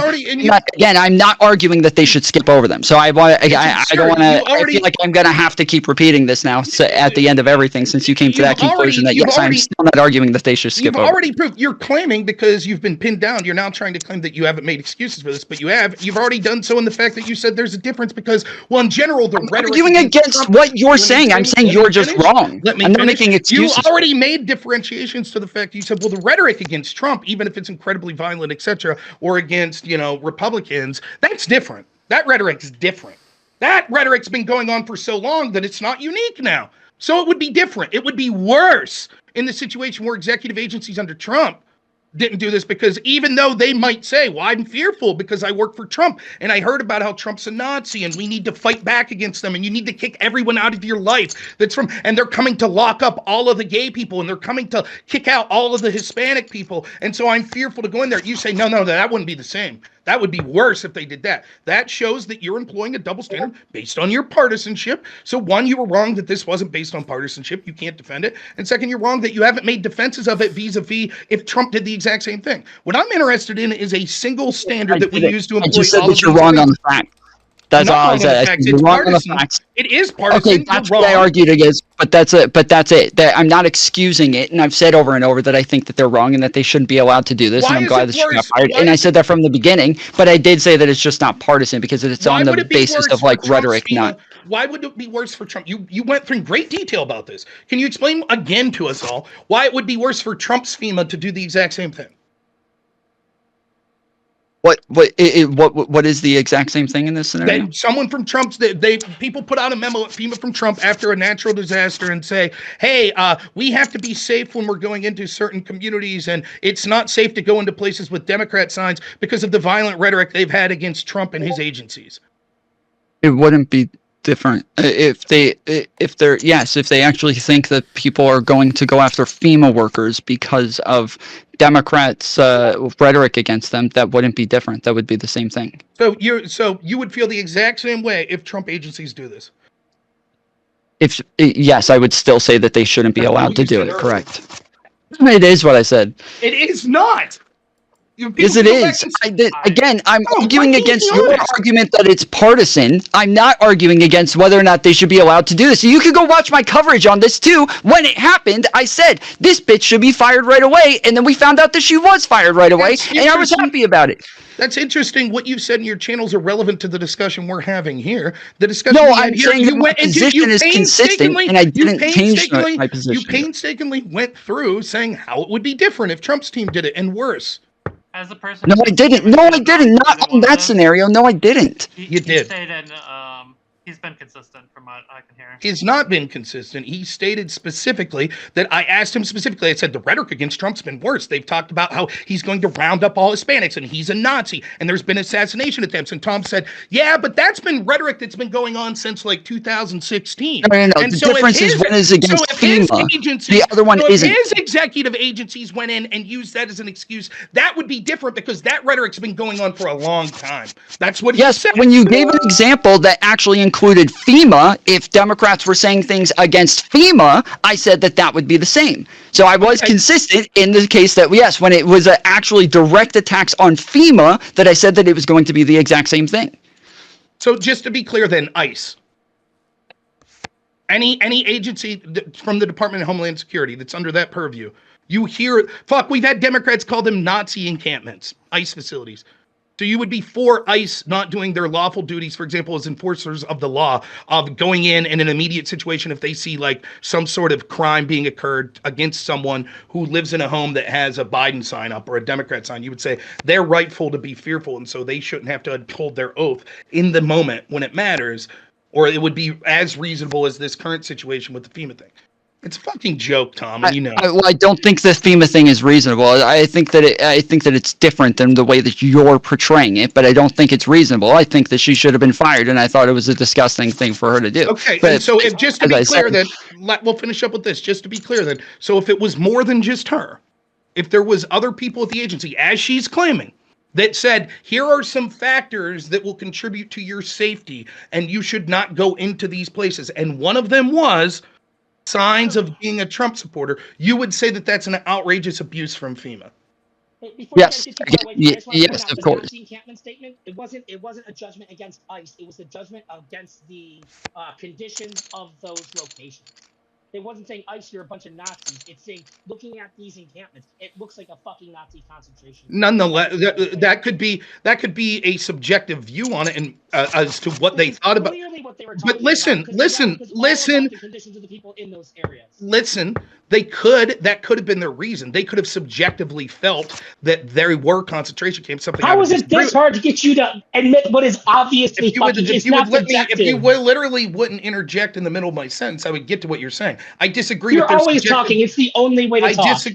I disagree with their subjective interpretation that these are Nazi encampments, but you could absolutely be right that what they're saying is these specific encampments are what reminds us of Nazis. Nonetheless, that wouldn't change the fact that an ICE agent could have a reasonable fear because they are being accused of running facilities that are like Nazi encampments. It still leads to the same criticism. It doesn't change the reason why they said it. It's not attacking ICE. It is attacking what is happening. It is addressing the issue of the conditions of the people that are being put into these camps. It's an absurd. It doesn't matter. But like the argument was against whether or not this is partisan, and like the argument that I was giving is that this wasn't like you were trying to use the term like Biden administration and shit like that to make it sound like this is some top-down order that was given, that Biden's didn't want them helping fucking Trump supporters and shit like that. That's what I was arguing against. That's what I have an issue with. But if it doesn't, like if anybody did this and if they actually were trying to skip over Trump like supporters and shit like that, then yes, like they should all be in huge trouble for it. Wait, sorry, this is about the poker game. Why aren't the blinds going up still? I just realized this. Are the blinds still going up? Let me have a look. They are not. They should be. Oh, right. Sorry, I can add another level to our blinds if everyone's okay with that. Do you want our blinds to go up? Oh yeah, so I just lost a little bit ago and jumped back in, and I thought they went up every time somebody lost. No. So and bought back in. No, they're supposed to go up based on time because it's a tournament. Time. Yeah. So it was the first blind was 30 minutes in, the second blind was 10, the third blind is where we're at, the fourth blind, which I can add after. Do you want us to add a fourth blind after say 10 or 20 The blinds are supposed to go up forever. Yeah, that's what I thought. Yeah, that's what he's saying. He's saying that there's a time. Then that's fine. Then I'll add like. Otherwise, two tight players could sit here for 14 hours with the same 1,000 chips. That's fine. I'm going all in. I'm rolling the dice. I thought we've had. No, it was good all in. It was a good all in. You see, I did to you what you claimed you were doing to me, Drazi. I got you going, and then I had pocket aces. What a big pot. No, I played it right. No, Drazi fucked me while we were arguing. Drazi took all my shit while we were arguing. Listen, Rob, Noerr, and Tom, you guys could have been the greatest fucking poker players, but there was this at the start of the game. I played both of you. I inserted politics into the conversation, and you guys have been. I said to everybody in my chat, I'm like, fuck I'm not leader, dude. I'm not going to use as an excuse I'm a terrible poker player, so it has nothing to do. I'm as good while I'm talking or drinking as I am when I'm paying attention, I assure you. So I can drink and play poker. I can't smoke and play poker. I'd be bad at that. Like cigarettes or some other substance? Weed. I just play because I want to play every hand. I'm like a fucking retard. I'm like, oh yeah, I'll just keep playing. I never was a big fan of the wacky weeds. I haven't smoked in like 6 years. Well, not really. I quit like 6 years ago. Nonetheless, we got on all this because of just the stupid opinion. Like sometimes it's amazing. That's because Leader did this shit to us. Well, but it's amazing to me how you could get into all these sidetracks, which I'm as guilty as anyone. But it's all in minutia of defending the original principle that roughly half of illegals, if they were given the right to vote in 2024, would have voted for Trump, which is on its face one of the most absurd things I've ever heard. But I'm glad we went down several rabbit holes. I still stand by that. I think that it's just self-evidently absurd. The only reason I brought that up was because I was literally going to say, when you're debating smart people, I debated Econoboy the other day. He's a smart dude. He said the same shit as you guys. It's on you, Rob. I was like, I'm so sorry. Which I was like, I couldn't believe it. I was like, why would you die on that hill? It seems so ridiculous. But I guess you guys are as well. So I guess so. You don't believe that. Why does it seem like everybody who's not me thinks this? They don't. I assure you, people outside of like the Twitch sphere would think you're a fucking joke. They would. People who are less informed. I didn't say about 50%. I didn't say that. Drazi, you said around 40. I think that's a bit high. Right. You said about the same as regular Hispanics have voted. Yeah, I said about 40%. Yeah. Okay. That's way too high too. But Drosy actually went over 50. He never did give me his rationale. He said it wasn't the same as you two. Leader. Yeah, he didn't get to. Yeah. My reasoning is, and so after I said, I would say the caveat would be that the hyper young ones, like I would say like 24 and under, would probably be less likely to. But a lot of people coming over, a lot of illegal immigrants are probably fairly religious. I'm gonna read some donos. I'll be when you don't right have back. a great ability to suss through all the political stuff. The like you're gonna opt for whichever one's gonna align with your strongest values. And religion tends to be a pretty strong value from immigrants coming to a new country. Yeah, that's usually the part of the culture that you try to preserve the most when you're immigrating into another country. But do you see that what you did there was you just added a little bit extra on what literally leadership and Tom were saying, because entailed necessarily in what you just said is, but they're not going to believe they're actually going to get kicked out. Right? Right. So, like, the idea that's like, well, how dare you assume that I'm saying what they're saying? You're basically they made saying it over the here. They're same probably thing. thinking that they can stay. Well, I mean, come on. This sort of you're basically saying the same thing as them. You're just adding a little bit to it, which they would probably agree with. I mean, leadership's entire argument was, well, they tend to vote their culture, and they're not going to believe this shit. And you're like, well, the older people's culture would be more religious. That's sort of the same argument. That's it for me. Good luck, guys. All right. Thank so you. you're not using your buy-in though, so you're just. No, I'm not what's using up, my buy-in. Okay. I just want to say, I strongly feel like you are the second best player here. I respect how you play. Wazuppy, if you want, I will pay for your buy-in if you want to stay, and if you win, you can give me $10 back, and if you lose, you don't owe. I don't give a shit. I've got some stuff I got to do. Okay. That's the reason why I'm leaving. It's not about the money. Thank you so much, Wazuppy. I appreciate that though. All right, take it easy, man. Nice talking. I hate that you just made me respect you, but that was really nice of you. Oh, it's just $10, but thank you. It's fun playing with you guys. But it was so fun. Rob has $1,076. Leader has $1,388, and Drazi has $4,396, and I have $340. And every fucking flop is more than I have. Is the blind up that high right now? Yeah, I think what happened was, so I didn't when I added the new blinds, I think essentially what happened was the did it catch up to what it was supposed to be? It caught up to what it was supposed to be. I am so fucked. I literally have to go all in just to call on the blind. You do. I literally have, this is so fucked. Well, yes. All right. I think we should have capped it out at 4 blinds or something to that effect.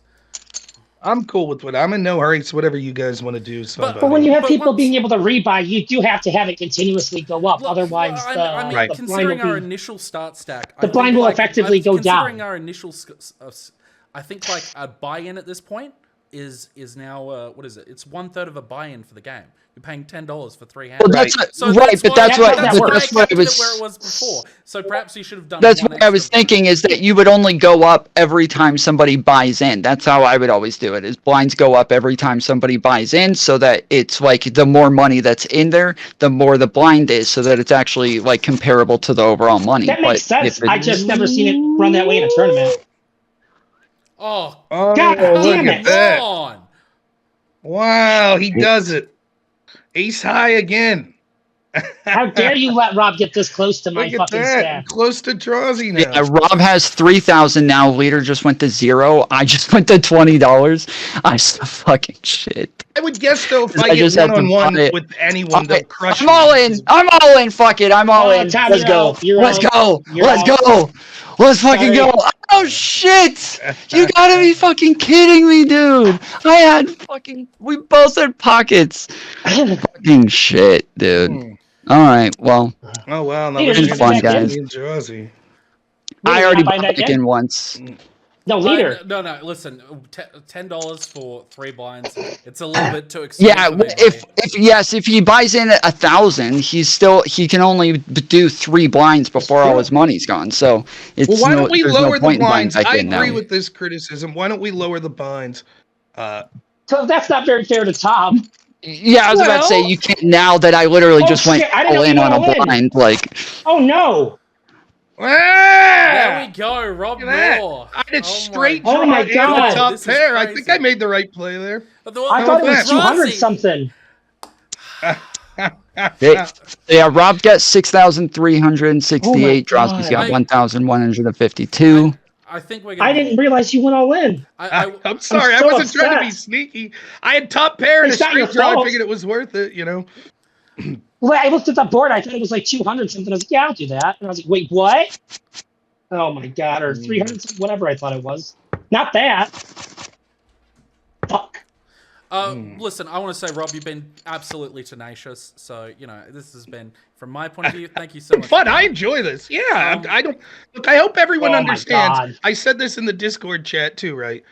I hope people aren't thin-skinned because. Yeah, and you know. I think we've had a very successful game. Tom, as always, you're fair. I loved the conversation, and Elder Drazi was like there with the. He's been sniping us all game until he just. I can't believe he's. There we go. Thank you for calling me, Rob. I appreciate that. That was nice. I thought top pair there, but oh my goodness! Just like that, damn. That was a bad beat for me. Damn. Good one though. Good play. It's not both at 3,700.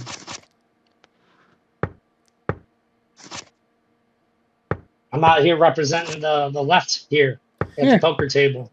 I do hope that you know this was a little bit this was the first time I've run one of these, so I do hope that you know if there was any inefficiencies that you guys would overlook it, and perhaps we could do another one of these at some point because I thought this was fantastic. Well, yeah, this is fun. I'm down to do it again. Drazi, let me say this: we're roughly even.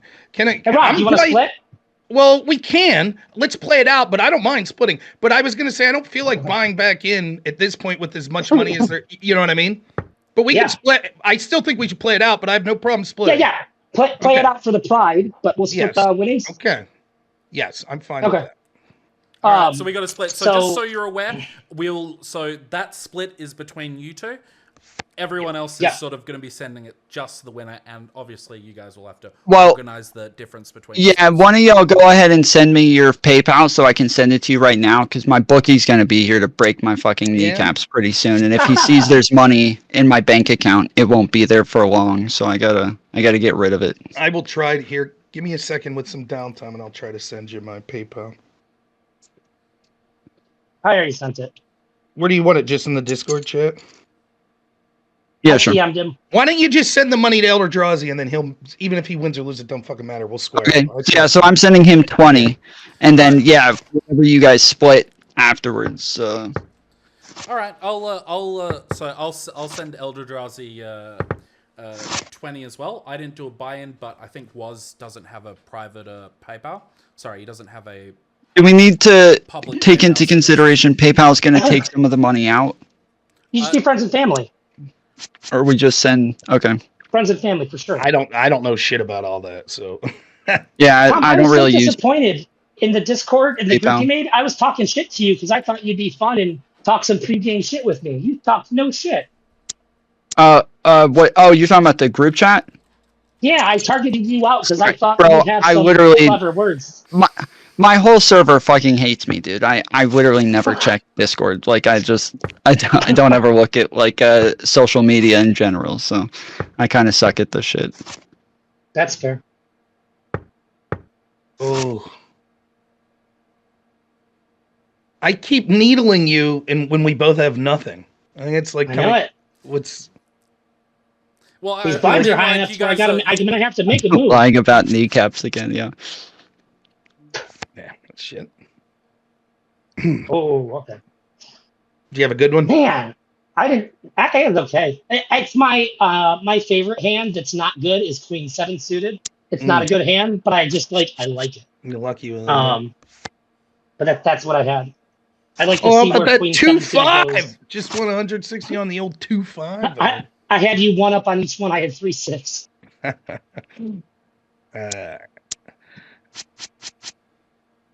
I can't believe I called your all in. That fucking that sucked. Worked for me. I didn't. You can have that one. I've had a few times playing online where I'm like, oh god, I didn't mean to do that, and then I realized I meant to do that. That's how good I am. Yeah, it's different. Online's different than real. I mean, I don't play poker often, but I used to play like the bar or whatever with friends. Yeah, and it's definitely different because you could lose things in the shuffle just virtually. Plus, you're doing other bullshit. You're talking like no one's arguing politics like we were at a real poker. I know. So, right? That's my whole life I played in person, and I very much developed the ability to read people and all that, and like fuck with people, talk to them to get all the shit that goes with real life. What? Didn't people tell you to fix your fucking OPSEC, bro? Yeah, fix your OPSEC. But I don't care anymore. It's all out there now. It's done. It's over. I guess. That ship sailed. Also, that's not my address anymore. All of my shit's out there. Literally, fucking Hassan saying my full fucking name on his show the other day, and I really? Wait, your last name's not Foolery? And wait, your name's not Tom Foolery? I still do my best to kind of like keep it off. But like initially in the beginning, I was like, yeah, who gives a fuck? But then I started to realize that it really the people that once exist in the politics community are different. They're a different breed than everywhere else. So I'm moving to Hawaii. I'm literally going to be unswattable soon. Different sort of childish. Was it shit? I forgot now. You said something about OPSEC and it fucked me up. Rob is like, I'm not fucking losing this one. He's like, oh, I probably am. I'm trying my best. Okay, I think I sent it to him. I had jack shit. Damn, you're going hard with those 2-6. Well, I thought that I had that because I'd been playing so conservatively that you would assume I had something there. It didn't work out for me. What I was saying is I played in real life my whole life up until COVID happened. And COVID happened, I played so much poker online that it really tightened up my math statistics game super, super well. The first real life poker tournament I played after COVID lockdowns, I got first place. I was wearing pajamas and an anime t-shirt against all these old guys. They were so pissed that I was the one that won. I was dressed very obnoxiously for a poker tournament.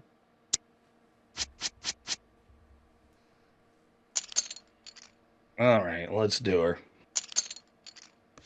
No. Oh, I thought you. Midnight 10 suited is a good hand. It ain't all in hand. All right.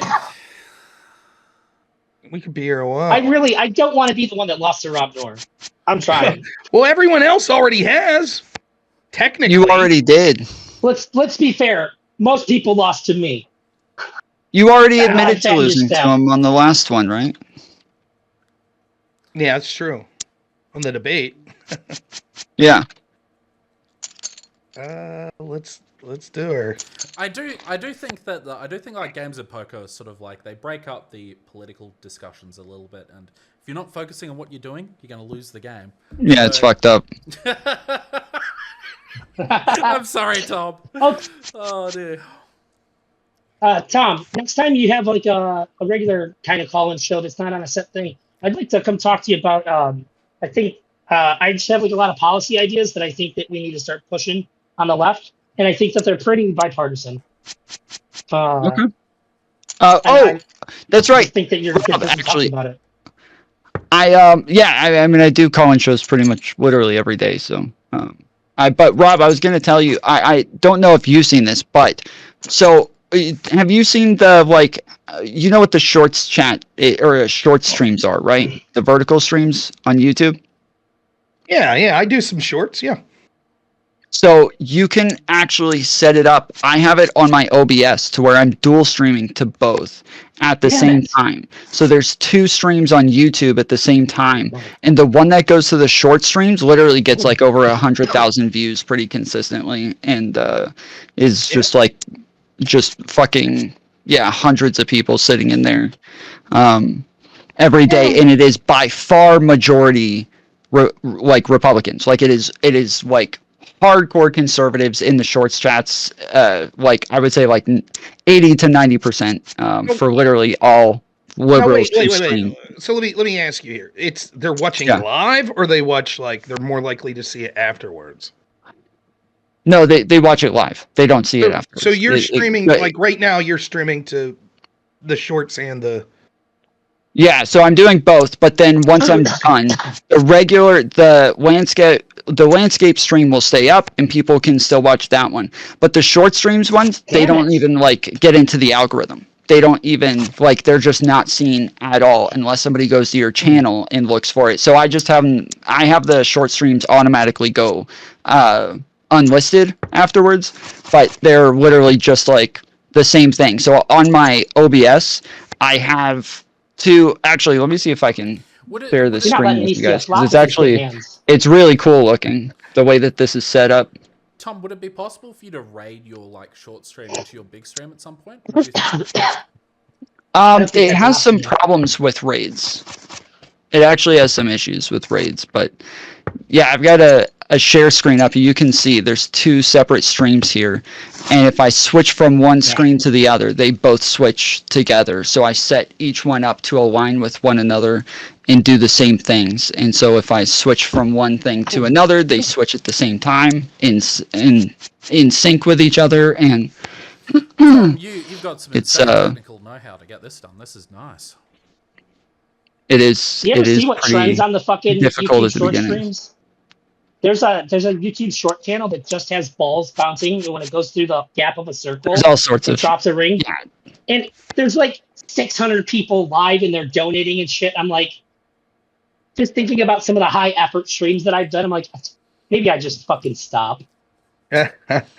Well, yeah. It's literally, dude. Like during the mornings when the times are different, it's like from like 5 a.m. to like 11 a.m. It's like mostly Indian shit, and it literally is like the lowest form of entertainment you've ever seen. Like the shit that they put out is it's all Three Stooges bullshit, where it's like a guy and a girl walking together and one of them slips on a banana peel and falls over it, and then they add in this like horrible sound effects of like, oh, ha ha ha ha ha ha, ah ha ha ha, like, and it's just like that, and then they move to the next one and it's like they add in a fart sound, and like it's all sound effects and shit. It is the worst shit you've ever seen in your life, and it's thousands and thousands of people just sitting there watching the whole time. It's literally those Spider-Man fucking videos for little kids, but for Indian adults. It was so bad. Jack kicker beat my 10 kicker there. That's what happened. Yeah. What is it? So I guess they're targeting children then, because I always thought those Spider-Man stuff were like for teenagers. But I'm saying it's like those Spider-Man ones that target kids, but for Indian adults, I guess. Yeah, I guess. Because it's all just like it's like weird physical comedy. With the raids from Shorts Chat, it only seems to let me raid other short streams. But the other day, my Shorts Chat did raid Irrelevant, and I don't know why, but it did, and it's never worked before. But all of a sudden, it did work with Irrelevant. But anybody else, it'll work if I raid a short stream, but it won't work if I raid a landscape stream. I was hoping you bet there so bad. It really was. And I have tried raiding them into my own stream first, so then I can raid them into my vertical stream or my landscape stream, and then raid everybody at the same time. And half the time, it doesn't raid them. So I don't know what the deal is, but like vertical streams have just a lot of glitches, tons and tons of issues. Good fold. Yeah, I had a nice hand finally, but it didn't work out. I have people literally every day saying my chat. They're like, oh, fucking liberals turning off their chats because they're mad, and I'm like, my chat's not off. They're like, yes, it is. I see it every day. It's turned off. Yeah, I don't want to do anything unethical, but it doesn't sound like what you're suggesting is unethical. Like, I fucking hate these people. I've had people like, hey man, here's what you do. You buy so many bots. Fuck all that shit. I'd rather stream to myself. Oh, here we go. Now we got a good one. Yeah, this is just dual streaming. It's not unethical whatsoever. You're just dual streaming. I'll have to look into it. Send me like just put in the Discord like a tutorial on how to look into it or something. I'll see about it. I'll try it out. I've noticed how much money people got from Twitch from ads. I broke it down the other day. You could have gotten rich by buying bots to watch your stream just to watch your Twitch ads. It's insane. Wait, really? Like you would have made like 50 times as much money. Well, no, like you just seen all the stuff breaking down how much Twitch was paying for ads in the past, right?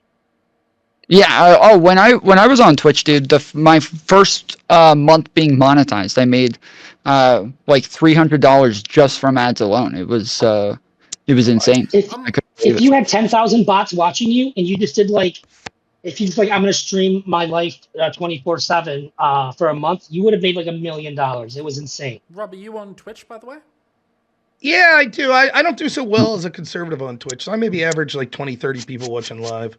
How do you guys? I'm telling you, the short streams. Leader's one of my mods. He can tell you the short streams are like 90-95% conservatives. Like they are. I got you right. Maybe not Hardcore conservative. How about it? You got like me. It's it. There we go. That fucking 7. You got saved by the 7. How about it? I'll take it. Damn it. So Drazi's got $900. Rob's got $6,500. I can't believe the board paired up to save you. How did he get it? He like dropped down to like 300 at one point. What happened? All the Democrats in here.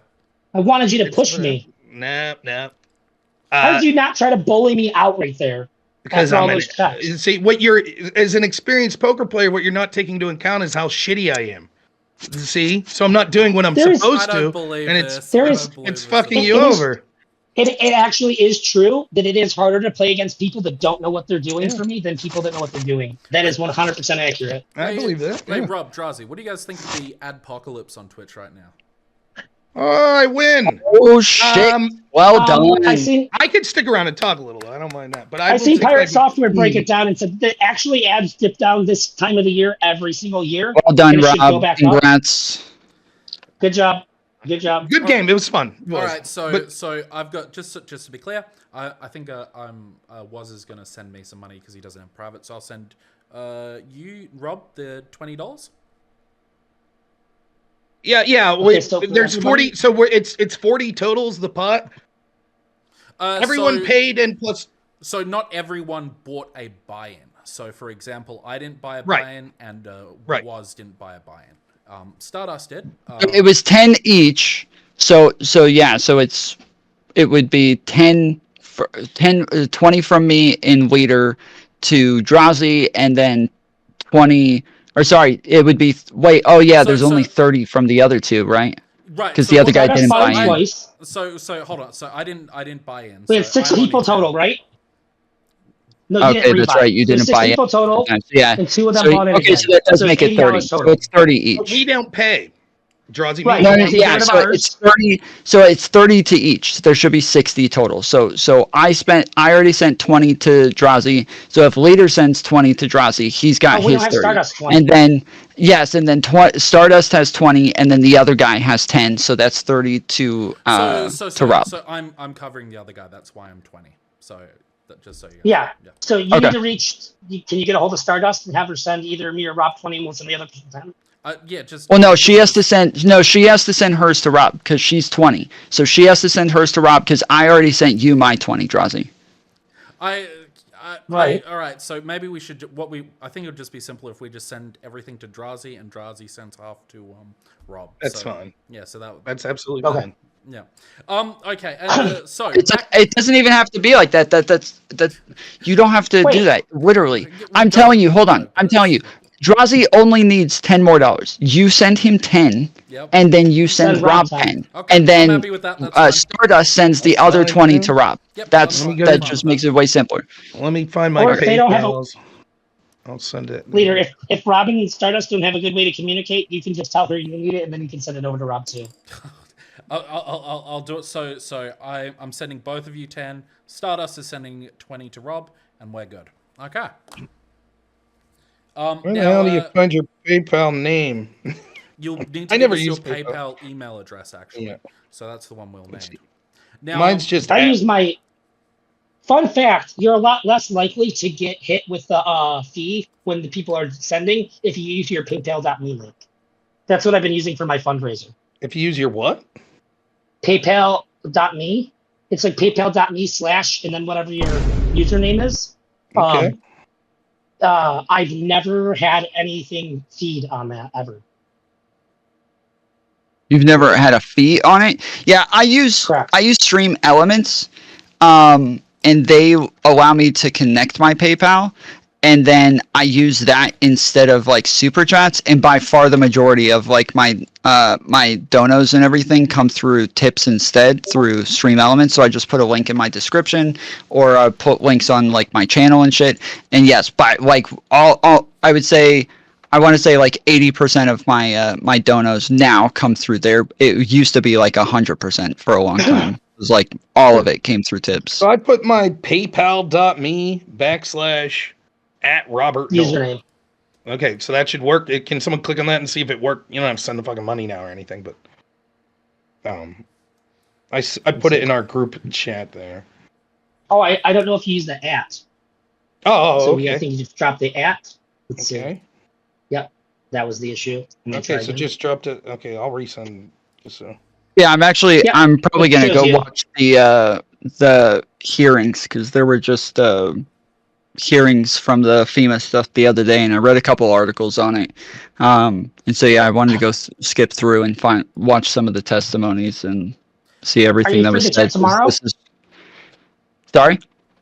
Are you free to chat tomorrow about some of the post-election stuff, and then like policy moving forward? I'm not sure. Right now, I don't really have like a stream schedule. I just kind of stream whenever the fuck I have time. So.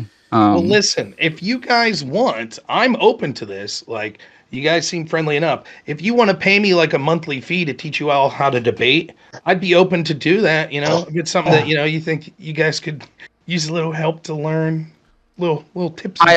I will. How about we just do an exchange? I will teach you how to listen to the other person. You teach me how to respond to the other person. I don't think you do well at that either. Way, okay? I don't think you do well. That was a very good response, Tom. It was I like that. It was. Anyways, that made me you guys happy. don't have any. If I had fun tonight, I would do something like this again. I think that obviously all of us were working out bugs, so I think it'll go even smoother next time. But no, it was fun. I kind of feel bad because I'm starting to like no time limit at the beginning, so that because literally the first like 10 hands, it was so hard for me, like scrambling, trying to find a way to cover my cards. It took so long on because I had to do it separately on the shorts feed and on the other feed, and so yeah, it was fucking hell trying to like pay. If you don't want to cover them, you can just delay your stream by like a minute and a half. To be fair, I thought I had everything covered at the start of this. I didn't realize that the duration would be a problem until I was actually down and streaming and doing the same thing. So yeah, no, that's something definitely. I honestly, first, I had no idea that you could delay a stream, but secondly, I would trust you guys. I don't give a fuck, so I know that you guys wouldn't be like simul streaming my stream to see my cards. The only problem would be the chat. The chat, I'm afraid of chat doing it. They might be bullshitting you. Hey, Rob has 2 aces, and maybe I do, and maybe I. Right. Then it just adds an extra wrinkle in that you don't want to deal with. But I trust everyone that was here. Poker. I'm not worried about that. You know. I've streamed real poker with like other like, and I run into other people who stream real poker, and usually they do the delay. I just put my camera over my cards because for some reason people get really chatty when I play poker, and then I can't communicate with the chat very well. So I just cover my cards. It would probably be more excited for your personal chat to see what your cards are as well. But I guess the only possible complication with that, if you didn't delay it, would be giving advice, which I personally wouldn't give a shit about. I don't give a shit if someone's giving you all advice. But I can see how, if you're seriously in a competition, why that would be something that maybe you would frown upon. Like, you know, you don't want people giving you... By the way, I don't play poker or view poker that much, but I do watch a lot of chess videos. And that's actually one issue with like chess.com. If these streamers, like you have to shut off, you have to put it on like emoji only text while you're streaming, because there's accusations that people are like, your chat's feeding you the correct move or some shit. So I don't know if there's those same sort of things that happen in the poker community or not, but I guess I could see if you're a poker streamer and you don't do your due diligence to make sure people can't stream snipe you, it's on you. Yeah, that's how I would think. It's a little frustrating because during this, I did like every time I would like win a hand or fold or something, my chat still couldn't see what I had. So then I was trying to figure out a way to make it easy to just like turn on and off the cover, but again, I had to do it separately on each stream. Do you have a stream and deck? then I was like, shit. And then I started to realize that, oh shit, so I have the part with my money uncovered, but it says what my strong hand is there. And it says, like, you have high pair 7, like, you know, you have an ace high. And it was like, I didn't have that cover the whole fucking time. Shit. Yeah, that's probably what I did and too. I just had another cover. I just covered the cards. I didn't realize it was saying that shit. I think we were all so engaged with the discussion that it was probably it would be too difficult really for us to be paying attention to chat and the discussion and be managing your cards. So right. I think this is what I do a lot. I watched like a 3-hour Demon Mama video play poker the whole time. I won like $400. Yeah, I was about to say, I'm normally reviewing something, playing a game, and watching chat. And you know, pausing and making arguments and shit. So it's not the only difference with this is the time limit that's on each thing that's making me stress out. The impressive feat is that you got through a 4-hour Demon Mom stream. Holy shit! It was so I can't remember why. But it was something that happened that was like a bigger deal, and my title was literally "God help me, I'm watching Demon Mama." Yeah, that's watching a 4-hour Demon Mama stream is an 8-hour stream. So let me ask you this seriously: like, you guys can tell me, I don't give a shit, right? Do you ever find that in general it's more pleasant to deal with people on the right than on the left when, like, in the stream? Depends on who it is. But I think on average that's true. I think even.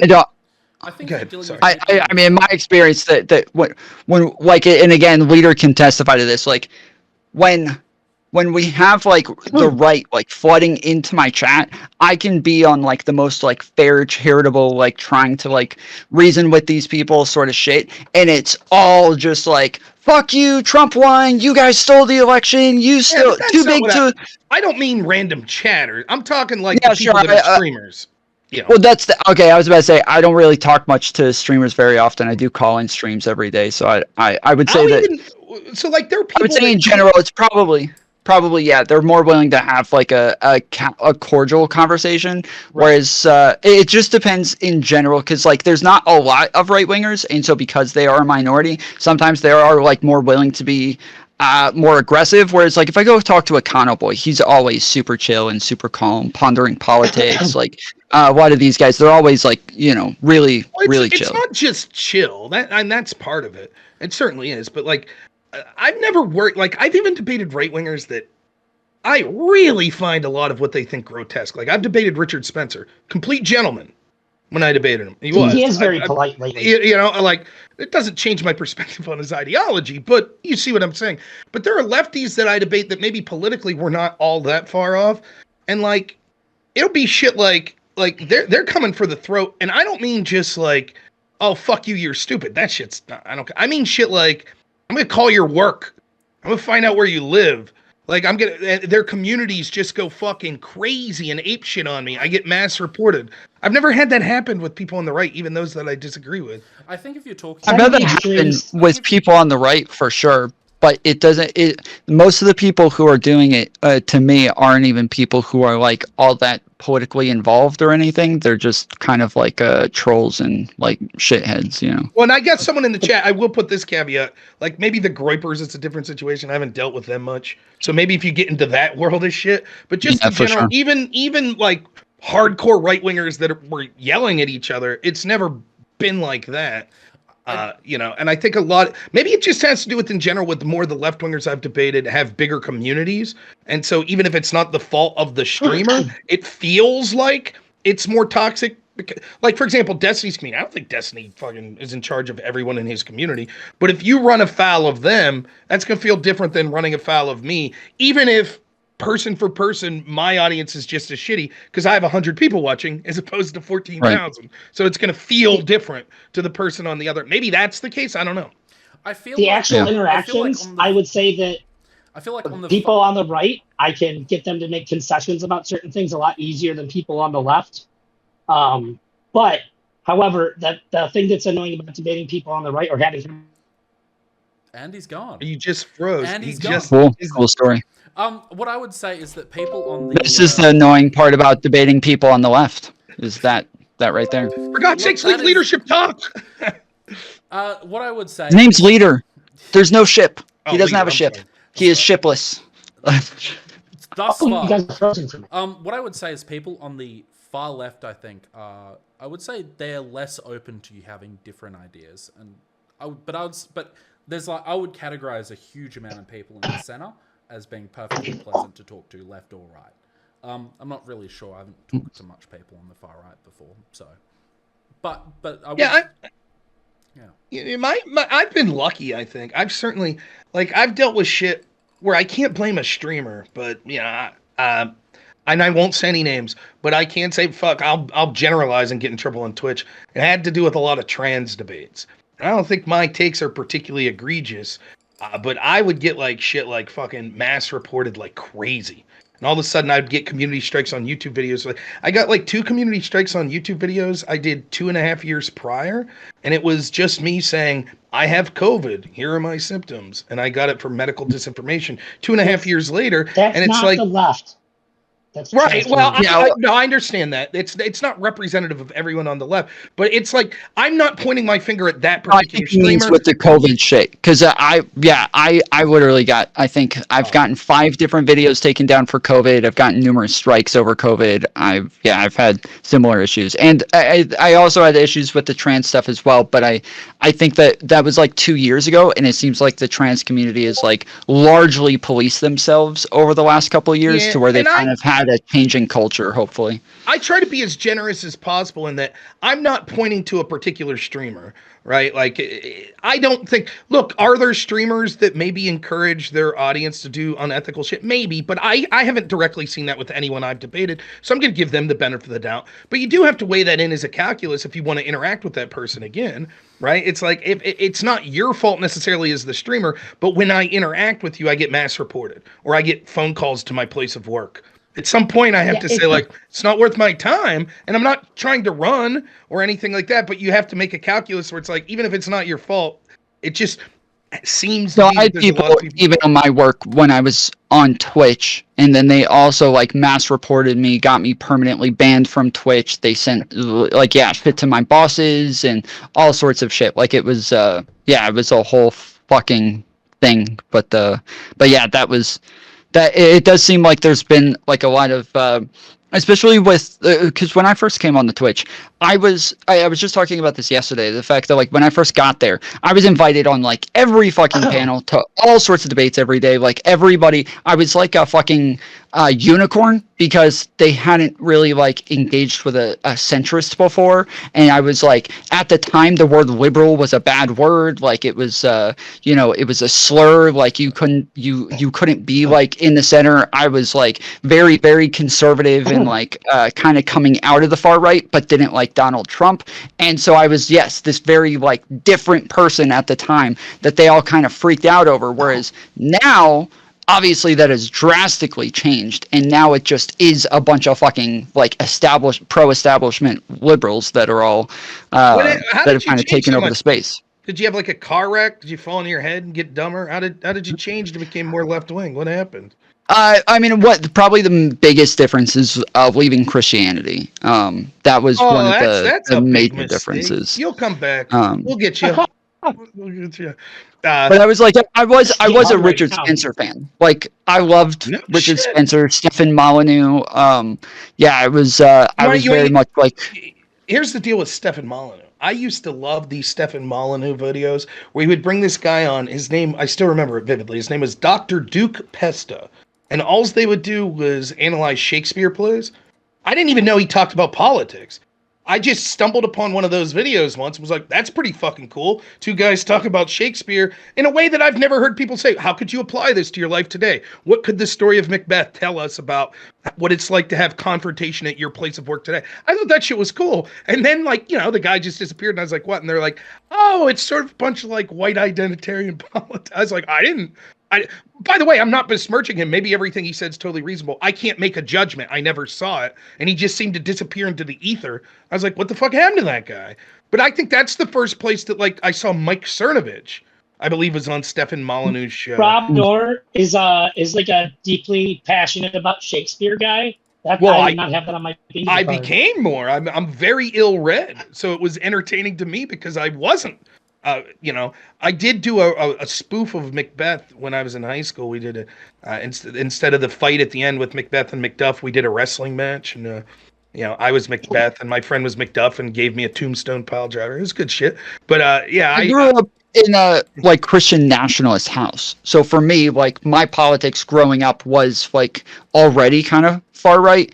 And then getting into the internet and finding some of these people who were fairly close to me. I wasn't alt-right because I never agreed with them on the Jewish shit, but I was kind of an alt-right sort of person. But I could not find left-wing shit. The algorithm back then was so tight-knit to where I would look up TYT and all I would find is because I literally had to Google popular left-wing shows to see if I could just find people and see if they actually believed the insane shit that everybody said they did. And all I would find is TYT gets destroyed clips. That's it. That's all I could find anywhere. I could never actually find left-wing shit. So that's why I started my show in the first place, was so that I could invite lefties on and actually talk to them and ask them, how the fuck do you think somebody with a penis is a woman? How can you, make this make sense, please? Well, do you think the fact that algorithm's changed possibly subconsciously influenced you? Because I think the exact opposite problem, at least that was the case 2 years ago, where it was really hard to find right-wing political content, particularly on Twitch, but to a lesser degree YouTube, live stream. I mean, I tell people this all the time. There is a bias in the algorithms and systems for left-wingers. But it's also counterintuitive that makes it harder to be a left-wing streamer in some cases. Oh, I feel the opposite. I feel like it is because all I get, I'm literally nonstop inundated with lefty gets destroyed, this guy gets destroyed, this guy gets kicked off a show, this guy's lost his mind. Let me be more specific. The live stream comments, what I'm talking about specifically, the live stream community, but I think that there has been a change in the past 2 or 3 years when it comes to YouTube specifically with sort of those sorts of videos that aren't live, but it's the commentary type videos. I find it interesting. Mm-hmm. I debated Destiny there for 5 hours. I get 1,000 people that'll watch my video on it, and then I didn't even know people were sending me links of bigger streamers who were Destiny rage quits yep. Fucking this no-name guy debated Destiny, he rage quits, and I'm just oh, that video got 100,000 views. Cool. I don't give a shit. It doesn't bother me that much. But yeah, those videos exist. But the live stream community, I think it's changing now. But for years, what I told people was, I'd have people reach out to me left or right, and they'd be like, how do I get involved in these panels? And I was even though the algorithm, particularly in a place like Twitch, is going to fuck you over as a right stringer, they need you. The panels need you because there aren't many. So it doesn't matter how good you are. If you're I'm a right winger, I'm going to defend Trump. Some panel's going to be great, we'll have you on. But unfortunately, if you're a left winger, because there's dozens upon dozens and dozens of people, it's well, do we really need you? You're a relative unknown, and there's 20 other people that will come on and do this. And so it's sort of, I talked about this the other night. I saw Kevin Smith, the director. He made the movie Clerks back in the day, black and white. Love that movie. I saw this interview with him 4 or 5 years ago where he was asked, could you do Clerks today? And he's well, there'd be some advantages and some disadvantages. The advantages, I basically had to max out every credit card and do everything because to do that production, it required a certain amount of money. You could do it in your phone now. It'd be no problem. The distribution would be easy. But that also means there's 10,000 people doing it. So how do you stand out from the crowd? That's sort of how I feel about live streamers on the debate sphere. There's so many lefties doing it. The problem for a lefty is, how do you stand out from the crowd? And the problem for a right winger is well, you're going to get deprioritized on so many of these algorithms. I can't gain traction on Twitch. And then the other problem with me, and you guys can believe me or not, I think that I've sort of maxed myself out of a lot of opportunities because a lot of people don't want to debate me. Because it's not that they necessarily know they'll lose, they know that it'll be tough. And so the same criticism you could have with Steven Crowder, Steven Crowder will go to a college camp and debate no-name college students. Was he going to debate Sam Cedar? Maybe not, because that might be more of a challenge. And what do you have to gain? If I'm as good of a debater as I am, but I have 20,000 people watching right now, fuck yeah, people are going to line up. But if I only have 100 and you're a bigger streamer than me, you're Vosh, do you want to debate me? Probably not. And it's not a concession on Vaush's part. Oh, I know I'll lose. It's just, well, this will be a lot of work for little payoff. What's the best that happens? I beat Rob at a debate and no one sees it except my audience anyways, or I lose, or it's tight and I look like some relative no-name, did this. I think that's the problem I've ran into. I think there's a lot of streamers, when they get to a certain size, they sort of like, there's like an inherent risk to like going out there and putting your ideas out there, especially if like they're, say if like, I think political streamers adopt edgy points of view that they couldn't really defend to other people, so they just insulate their community so that they don't ever have to deal with that. I feel as like, well, and it's easy to do that. That's absolutely true, and it's easy though. There are certain tricks that are like exceptions to this. For example, it doesn't matter. I'm going to make a broad statement. I know you could point to specific examples. This wouldn't be true, but if you're a left winger and you're afraid someone's a good debater like Nick Fuentes, even if Nick didn't have a big audience, you'd still debate him. And you want to know why? Because even if you lose, your audience thinks you win no matter what. Fuck you, you're a Nazi. Yeah. Right. That's your audience is always going to have your back because you're like, but he believes heinous shit. And you could always at the end of the day be like, fuck you, you're a Nazi. And that's okay. What's harder is someone who has a more centrist or nuanced position. Then it's harder because if you get in that debate with them, you don't have that. Yeah, but like, and it's not just with those positions. It's even with like personal attacks. Like, I'll never say shit about someone's relationship. It doesn't matter what my religion says about homosexuality. If you're dating a man or married to a man, I don't give a fuck. If you're in an open marriage, I don't give a fuck. I'm not going to bring it on. I'm debating your ideas. I might say, your arguments are shit. You're a dumb fuck. You're an idiot. What you're doing is bad faith. But you won't hear me say, you're ugly. Who you're married to is a terrible person. I hate the way you'll never hear me say that. So it's hard to, you don't have that get out. Where it's like, well, if I'm losing a debate, I could be like, but you're a terrible person. You've said terrible, horrible shit. I do think though that like the left, and this is just my experience, is that like especially kind of being on both sides, it feels like when I'm a right winger, I can just say I'm a right winger and people will follow me because I'm a right winger. Whereas like lefties have this like hardcore like gatekeeping based on like what type of lefty they are and what group they're in, and whether or not you say the most progressive things or something like that. And then on top of that, the worst part is that it's hard to even categorize anymore. Like at this point, like, so before like the center, like you had the center and then you were farther from the center on the spectrum based on like the more changes that you want, the more things that you wanted different, the more we would consider you far right or far left. But now once we have populism, which is inherently against the establishment is the way things are and keeping things the way that things are. And then they are inherently against keeping things the way that they are and keeping people the way they are. So they are automatically to the far ends, but they're also kind of the establishment on the right as well. And so that kind of like not only stretches the spectrum, but even moves positions that were left over to them now, and those positions that were right become left. And now it's like you're not able to just look at somebody's values and know what they want politically, because the values aren't really the outcomes anymore. It's like it's all such a big mess to where you can't just categorize yourself and then people are like, oh, I like conservatives, so I'm just gonna follow you now. Like it just doesn't, it's not the same as it was before. Do you know what really drives that home? The ideals aren't what matter. It is just team sports. When it was like Kamala stole that policy from Trump, good. That means we agree.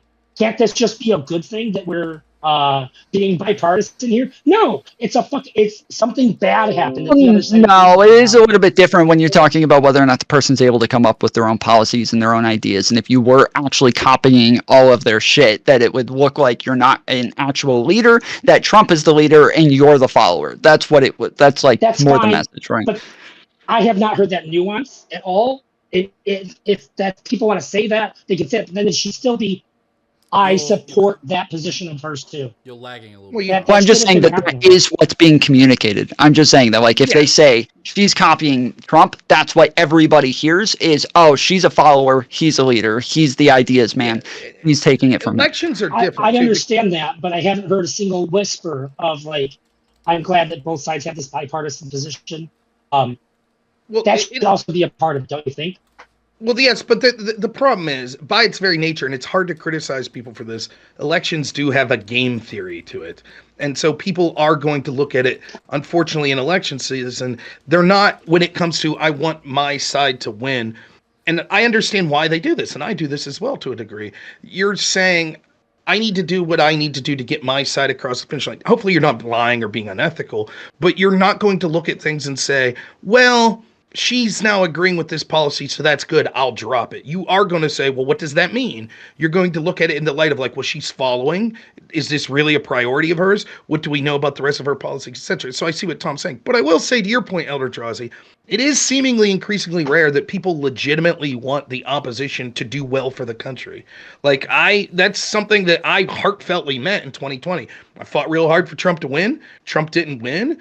I ate shit in the sense that a bunch of lefties came on my channel and said, haha, fuck you. And I said, I get it. It's cathartic. Go for it. I don't mind. I said, what can I do better? What can our side do better? And then I said, I hope Joe Biden fucking crushes it. I hope he does amazing. I hope that the economy thrives. I hope that the world's peaceful. That's legitimately what I want. At the end of the day, I don't really give a fuck that my side wins. I care that the country's better. But that mode sort of changes a little during an election because I truly believe my side would do better. And so you're not just going to be like, well, I'm going to forgo legitimate beliefs that I have that I think my side would be better to say, but hey, this policy that she's now, I feel, copied from my side is something that I would be happy for. You're seeing, I think it's more reasonable after an election. Like, I'll give you an example of a left-wing person right now. Cenk Uyghur's eating some shit from people on the left because, I don't know if you saw this, but he posted out on X, he's basically like, hey, Elon at Doge, you want to save some money? Why don't you cut the Pentagon's budget? That'd save you like $1 trillion a year. And Elon's like, okay, I'll hear you out.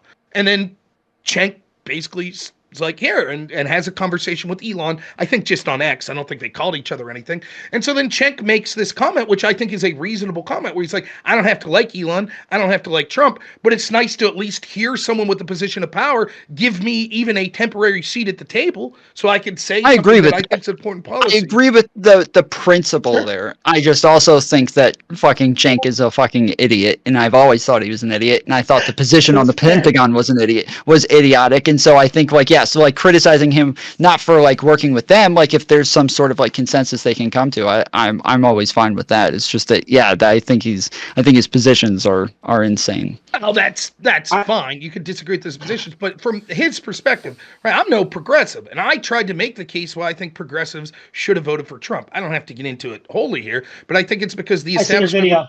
Yeah, establishment Republicans and Democrats are never going to allow progressives to come in an actual position of power until the establishment thinks that they could pay lip service to those causes and entrench their own power. Like, it's just not going to happen. And so if you're truly someone who wants an alternative in the Democratic Party, it's not going to happen.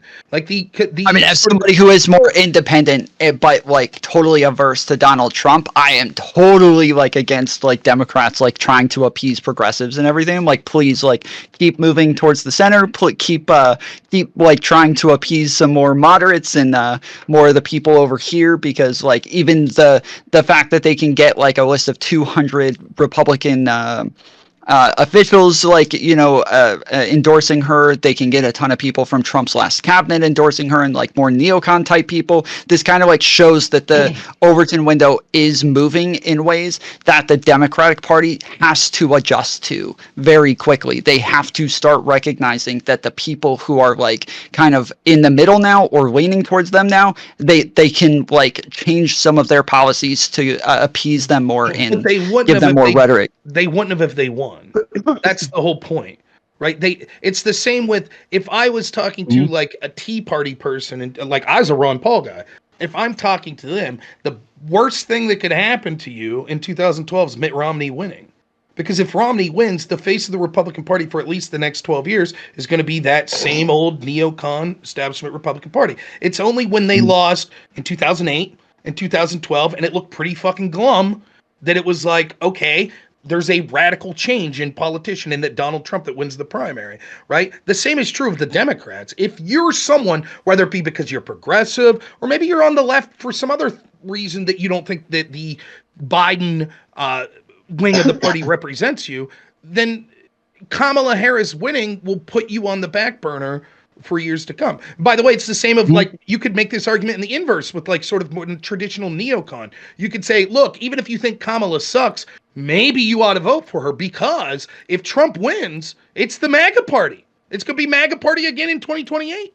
The only chance you have of ending sort of MAGA once and for all is for Trump to lose, so you can finally say, we have to move on from this shit. We need to get back. Well, he lost in 2020, but that's not going to end it. I'm very, very confident that this is, like, I remember when he first won in the beginning, I was still like hardcore neocon and still saying like, damn, I can't wait for us to just get back to like business as usual, like, you know, George Bush shit. But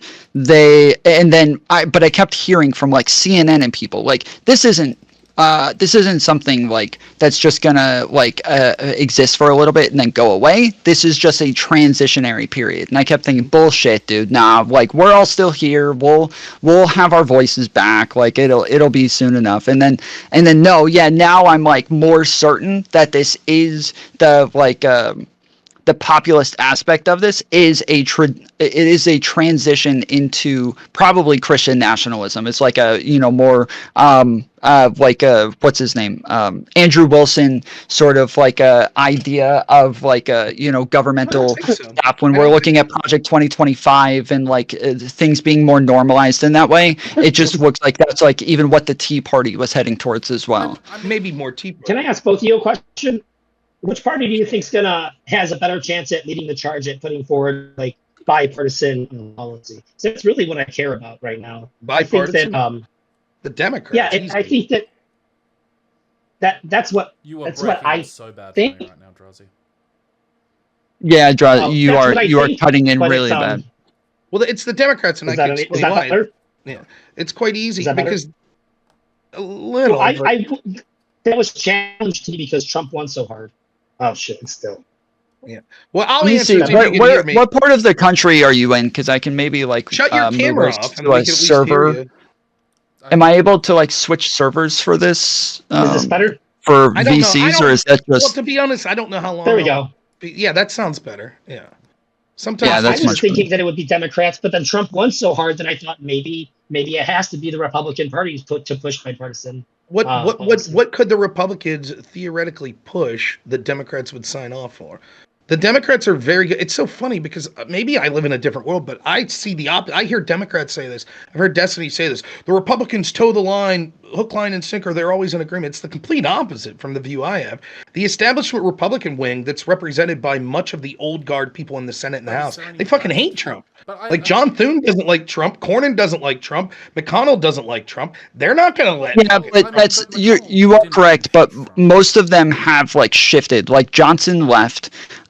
People like Ben Shapiro have like who were never Trumpers are now shifted to Trump. You have people like his current VP pick, who was calling him Hitler in the beginning, is now his fucking VP. Like most everybody has either left or they've moved over, and now there's just the few at the top who are still there, but they don't have support like they did before. But you're not addressing specifically what I'm saying. It's not just about on face they say, "Oh, I support you now." It's the specific policies that they would like. For example, there was a bipartisan immigration bill. Well, if it's actually bipartisan, then either side, in theory, should be able to do it. Well, but what issues are bipartisan? Like anything that comes out from Trump that Trump's willing to sign, there's almost nothing that any Democrat would be willing to sign. Nothing. The thing is that so there's not a whole lot of bipartisan ideas, but I think there are solutions to problems that end up being bipartisan. Like what? Like I'm not saying there aren't, but give me an example of what you're talking about. For example, one of the policies that I wanted to talk to Tom about, as talking now, is in order to get more people healthcare in the country, we could offer tax incentives to large companies in order to provide good healthcare coverage for their employees. So this gives so we could almost make it like 1-to-1. So that way, I mean, there's a possibility when it comes to low level shit, like on bigger issues. I mean, there's ironically for me, you think that's a small Trump issue? Is it's a nuanced fix that wouldn't have an overarching fix. It's something small that there could be some agreement, even if you would argue it would have a big impact. But let me take it like to a broader point here, right? Like the irony is a lot of fiscal conservatives and traditional conservatives correctly point out that Trump's basically a Democrat for 20 years ago, right? Basically, that's what he is on policy, not his character, not how he carries himself, not how he talks, but in sort of the things he's pushing forward. For example, the idea of the prison reform that was pushed for under Trump. That's something that many people that were progressive in the black community sought under the Obama administration were unable to get. And with Trump, it was like easy peasy, right? And it's like that. There's a lot of policies like that I think the Democrats fucked up. They decided to use lawfare immediately after Trump and to smear him in every heinous possible way, when in reality, Trump's not an ideologue. He's someone who wants like to be personally praised. I think if the Democrats in Hollywood would have just been like, you're the man. Oh, by the way, we're against assault weapons. He'd have been like, yeah, fuck it. Get rid of them. Sure. Yeah, I don't give a shit. I agree. But he's politically outrageous. He's not a politician at all. So he ends up doing completely outrageous things that like everyone's like, what the fuck are you doing? And then like what? And he's willing to politicize things to a degree that is like outside of the norms, which makes him almost like more politician-y, but less in line with the norms. Is really what the issue is. Is that? And they call him a Nazi, like the idea that he's politicizing things outside of the norms. There were scandals about everything he did. He overfed the fish. He said Nazis also said that, like, he said to drink bleach. Yeah, they also said that like McCain was gonna put like black people back in slavery and shit like that. Like that sort of rhetoric isn't like different for Democrats. That was literally the Democrats' attack on Mitt Romney. That he was going to. No, that's what I'm saying. Is that I'm saying yes. That they said it about Mitt Romney as well. That's what I'm saying. Is that like Democrats have said these sorts of things about Republicans to a degree to where like it's not like a special thing for Trump in that area. But when it comes to the way that he engages with norms, I think is more so the problem that leaders addressing here. Well, I want to hear leader. Go ahead, man. Also, so like an example of him being completely outrageous that would like which would turn people off him. It's like he comes in the 2016 election. He's got a problem. It's immigration. How does he deal with that? I'm going to ban all Muslims. It's not a reasonable or effective policy. It's just really pandering to a side for a policy that's not really going to work. So it gets shut down, and suddenly like all the Democrats are like, this guy, he's like completely racist, and everyone's like, no, he's not. Do you see what I mean? That's like, it's outrageous at the point of contact. He's not a political person. Or did he? So that's what I'm talking about with norms. Like you are addressing norms, yeah. Did he publicly say ban all Muslims, or is this one of the things? I mean, that's how. No, wait. He said he was going to do a Muslim ban, is what he said. Okay, well, because I'll even go further than what you're saying, because what you're saying, I'm not impressed with if it's just his ban that he had, because the actual policy that he put forth was not a Muslim ban. It was based on the countries. That's what he's saying. That's what he's saying. He's saying the rhetoric that he uses when he says, I want to do a Muslim ban is like the part that like everybody freaks out about. Did he say that publicly? Yes, I'm pretty sure he did. I mean, like, to be fair, he said that, and then he, like, the countries he was banning was, like a bunch of Muslim countries, and, I'm one who's, like, for immigration reform. I just think that was a completely outrageous way to do it. And I don't see... I don't know that he said that publicly. He may have. I don't know. Come on, you've said this before. You've said that Trump's like a man who, like, he blurts out stuff a lot, stuff that maybe he doesn't mean. But if he did say that, and I'm pretty sure he did, and like he's like banning like a whole range of Muslim countries, which what the policy was, then the effective messaging is, well, here, listen.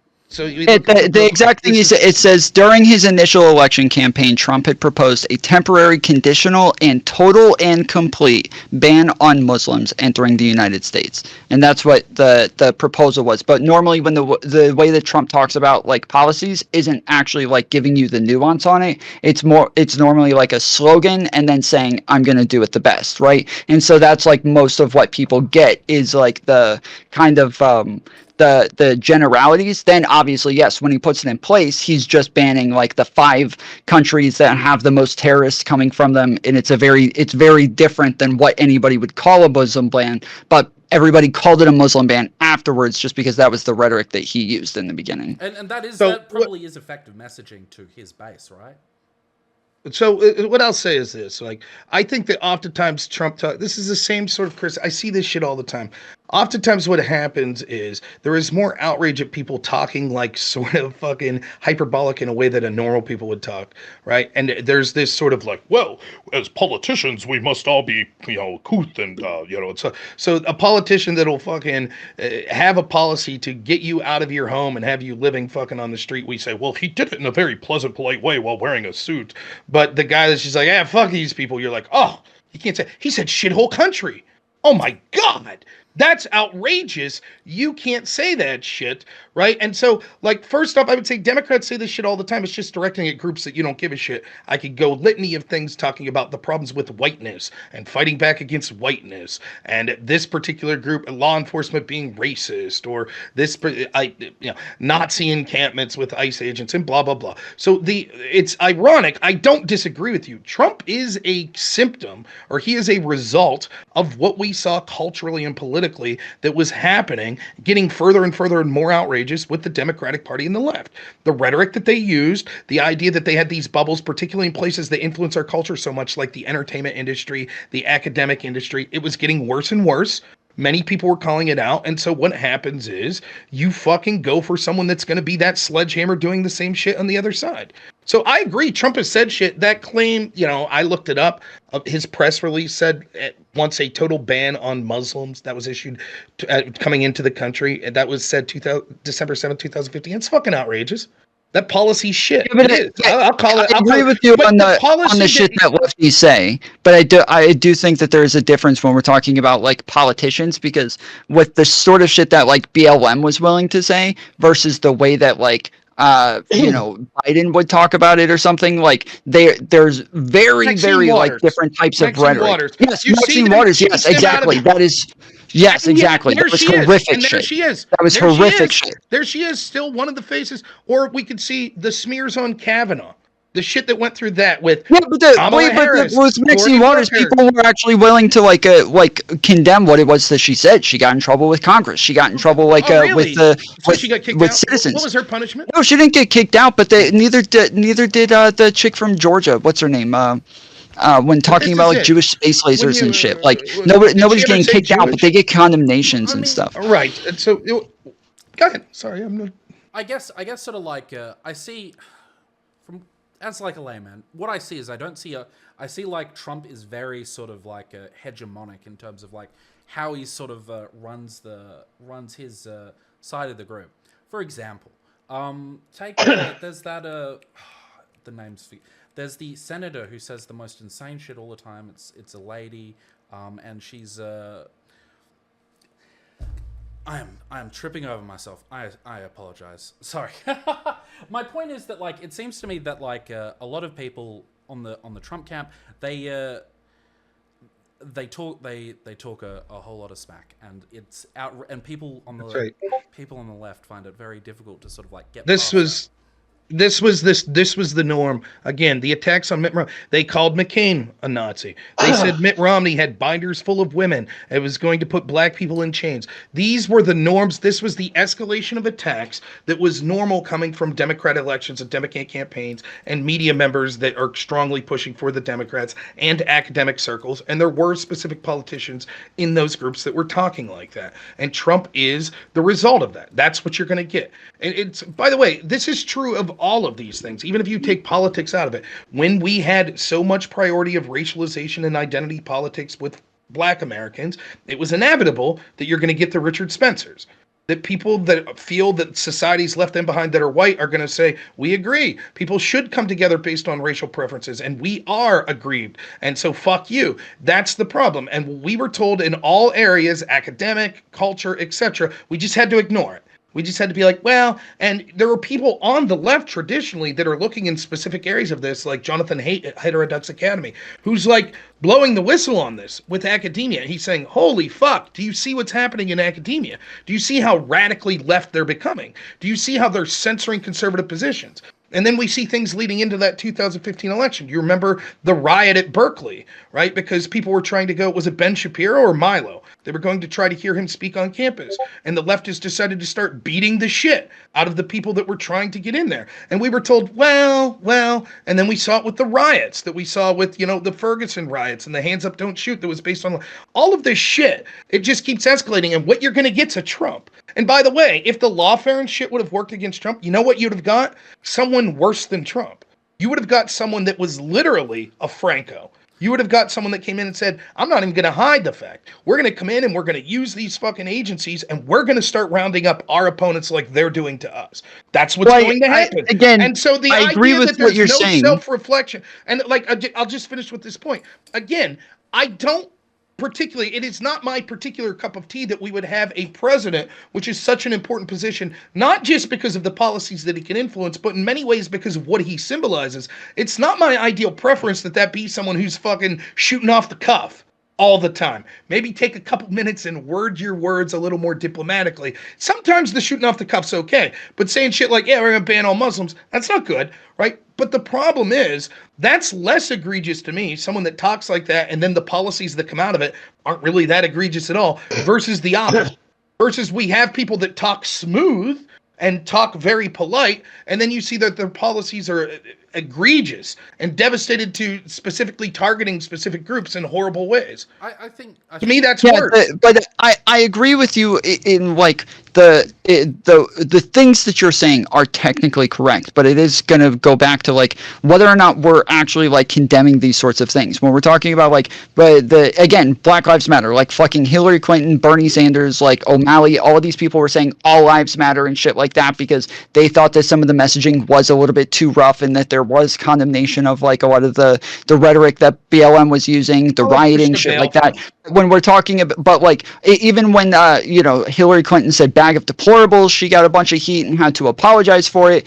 Joe Biden says like they're garbage, and it turns out he's like, oh no, I wasn't talking about like the followers. I would never say that about them. I was talking about the comedian, and like it's very like different lines where when Trump says these things, it doesn't seem like the same condemnation comes, and instead we get people putting the fucking they put it on t-shirts and hats, and they're like, but that's just it. It doesn't, but that's just it. If this election, if the 2024 election was just decided on, we see the record of Donald Trump from 2016 to 2020, and we see the record of Kamala Harris from 2020 to 2024, right? And okay, so you have to argue that the Biden administration is the Kamala administration. She summed that up nicely. I can't think of one thing I would have done differently. Great move, Kamala. That probably cost her the election, right? If it was just looking at the record, the Democrats lose, because regardless of why you think it's the case, you might think it's unfair, you might think people are uninformed. People felt specifically when it came to the border and economics and largely foreign policy, shit was better under Trump.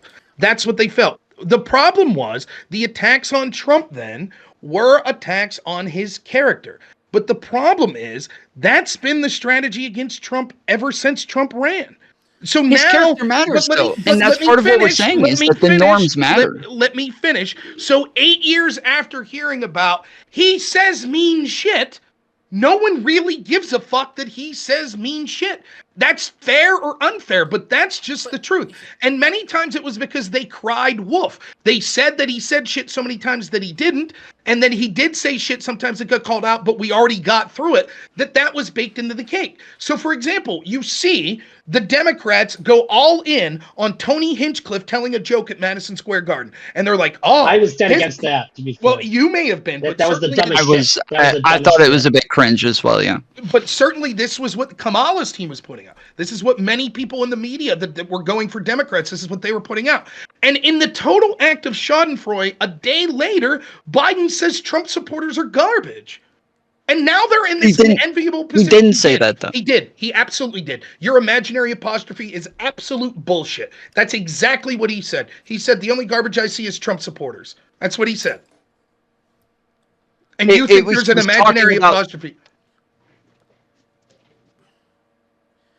He said Trump's supporter. It was No, he didn't. Trump's it was supporter. Plural. He said S. You're telling me there wasn't an S on that? You want to go back and listen to the clip? That's what you're claiming? There wasn't an S? Didn't he? I'm saying it does. I don't think there was an S, but it doesn't matter either way, because the point that he's making is that it is the norms that people are upset about. And when you're saying, yeah, but you guys keep complaining about it, and after a while we just don't care. That is the point. Is that yes, we do care about the norms. The point is when you do that, when you say, when the Democratic Party's like Tony Hinchcliffe, and most people are like, what? This is a fucking stand-up comedian. This connects to Trump. This connects to the Republican. How's that go? No, this is Puerto Ricans. Do you hear what he's doing? Blah, blah, blah. And then a day later, the leader of the Democratic Party, the current leader, the president, Joe Biden, says Trump supporters are garbage. And then people go, aha, see? That's even worse. And Democrats are like, oh, no. What it does is it makes it a wash. People don't give a fuck then what Trump says when you hear Democrats that are saying just as stupid shit. So now they're going to be like, well, let's look at the policies. It goes back to what I said a minute ago, where I'm talking about the fact that people do get condemned when they do these things. When Hillary Clinton does come back and apologize for saying bag of deplorables, when Joe Biden does not stand by those comments, you're not listening to me. You think, hold on, wait, just let me say, even if you think he said that, he doesn't stand by it. And when he comes back and says, no, I wouldn't say that. Like what I was just talking about, the one person, I wouldn't say this about his entire community. He does not stand by that statement. And that is the difference, is that Trump can say things, but if there was ever like any reflection there or any sort of like accountability from his movement and from people to actually say, yeah, you shouldn't say these sort of things. The norms do matter, and the way that you say things does matter. That like it would be a totally different scenario. But it instead, yes, it is this like you're not listening to me. Yes. One side saying norms. The way he talks is so bad. And the other side's like, we don't really give a shit. So then when the other side does that, we say, okay, motherfucker, look what you just did. And you go, oh, well, why are they held to a higher standard? They're held to a higher standard because what I'm telling you is what ends up happening for the people that are undecided or the people that are inspired to go out to vote is as follows. You've shouted to the sky for 9 years about and the way Trump talks, you can't defend. And they apologize, and they take it back, and they are held accountable, and he is. Listen, maybe you'll learn something, Tom. Listen, the Democrats, Kamala Harris's team specifically, and you couldn't defend the policies of Kamala Harris. So you had to rely on norms. Trump's bad for norms. The way he talks is bad. And then you say, your side says dumb fucking shit that's even worse. And then people say, what about that? That's why there's a focus. That's why they have to say, oh, let me correct myself. They're not saying it because they believe it. They don't give a fuck. They'll talk all the shit they can, as is evidence pre-2016, when they're talking about binders of women with Mitt Romney and putting black people in chains. They only give a shit when it starts to harm them politically. Then they, just like they didn't give a shit about the border. So now they're forced to say, oh, well, actually, Biden's going to clarify. Their side holds them accountable politically, and the other side doesn't. There is no accountability, as is evidenced by you. As is evidenced by you putting an invisible, erasing an S that was on Biden's name. What accountability is there when even people like you are still making excuses after the fact of what we all heard Joe Biden literally say? Just said, that accountable? He said it. I just said, even if he said it, he doesn't stand by it. And that's what matters, is that he is not standing there saying, yes, I stand by them all being garbage. That's literally all that matters, because he is being held accountable, and he is not going to stand there and hold on to that statement. Did Tony Hinchcliffe clarify that he wasn't disparaging Puerto Ricans? Yes. And did Kamala's team still say that was somehow representative of Trump and Republicans? Yeah, even after Tony Hinchcliffe clarified? Oh, so you mean yes? Well, and Trump's team did. Trump's team did say we don't like stand by the things that he said. We didn't know that he was going to say those things. They did say that, but Kamala's team said, "Oh, you've been held accountable, so we're okay with that." That's what they said, right? No, I'm saying that. I'm saying that, yes, it is good that his team came out and said those things, and it is good that they did back off those statements. You said that the Democrats are held accountable, but not the Republicans. Now the Republicans are being forced to apologize, in effect, for something that none of them said, but a comedian, and you and simultaneously are making excuses for what Biden said. Saying me giving him credit for it is showing that I am willing to acknowledge it when he does it, but I'm saying that, yes, as an overall of like a pattern of behavior. Obviously, one side is more willing to do this. I've never heard Trump apologize for something. I've never heard Trump say that he was wrong about something. I've never heard him do that. Woke people demand apologies. It means nothing. Let me give you an example. That's exactly. I want to leave leadership talk. I'm sorry. All right. So, like, essentially, we've been sort of going on about Trump's character and, you know, the attacks on Trump's character, how they're overblown. But I would say, at the end of 2020, when, I think it was 2020 when the election with Biden was happening, he proved a lot of the criticisms that the left had about him when he didn't have enough character to accept the loss and transfer power. Now let's look at Biden. Biden engaged in a successful transfer of power, and he didn't sort of like go around claiming the election is stolen, I didn't lose. The attacks on his character were relatively, I think, founded a lot of the time. And a lot of the things he did, which was outrageous and was called out upon, was they were true of his character. That's what I would say. I don't give a shit. I don't care about your little feelings in his character, especially after you're probably fucking silent. Well, you're in Australia, so who gives a fuck? But after the Democrats were silent on all of this shit, that we saw all the egregious character flaws, the demonization of certain groups of people that were deemed oppressors like Christians, whites, men, etc., binders full of women, locking black people chains, etc., etc. I'm telling you, all of that resulted in Trump. People are tired of, but my feelings, I demand apologies. So fucking no one believes in anymore. When it comes to the specific not conceding the election, there were credible things that needed to be looked at in the 2020 election. There still are. It's outrageous. It's outrageous that we're still counting votes right now from this election. By the way, where are those Democrats of character that? Which is why there's credible things that need to be looked at in this one as well. Yet they still conceded anyway. For example, in my state of Pennsylvania, there is a Democratic governor named Josh Shapiro, who at one point was the front runner to be the VP candidate and may in effect be the front runner for the Democrat presidential nominee in 2028. Where did he come out when we had the commissioner of Bucks County fully admit, yes, we are counting ballots that a judge told us it was illegal to count, but we don't give a fuck because no one listens to courts anyways? Where was Josh Shapiro? Why wasn't in that Senate election? Why didn't we see a concession from Bob Casey when he heard that the people were intentionally counting fraudulent ballots to try to bring him across the finish line? Why didn't Joe Biden come out and speak about it? Why is it okay for them to admit, yep, we're directly, illegally violating a court order, but we don't care, and then refusing to concede only until there was enough pressure nationally that she was then forced, because she realized she's probably going to go to jail now, the woman that said that, she was forced to then come out and say, oh, just kidding, it was a misunderstanding. Where were they? If they're so concerned about election integrity. I mean, you're talking about the lady in Pennsylvania? Yes.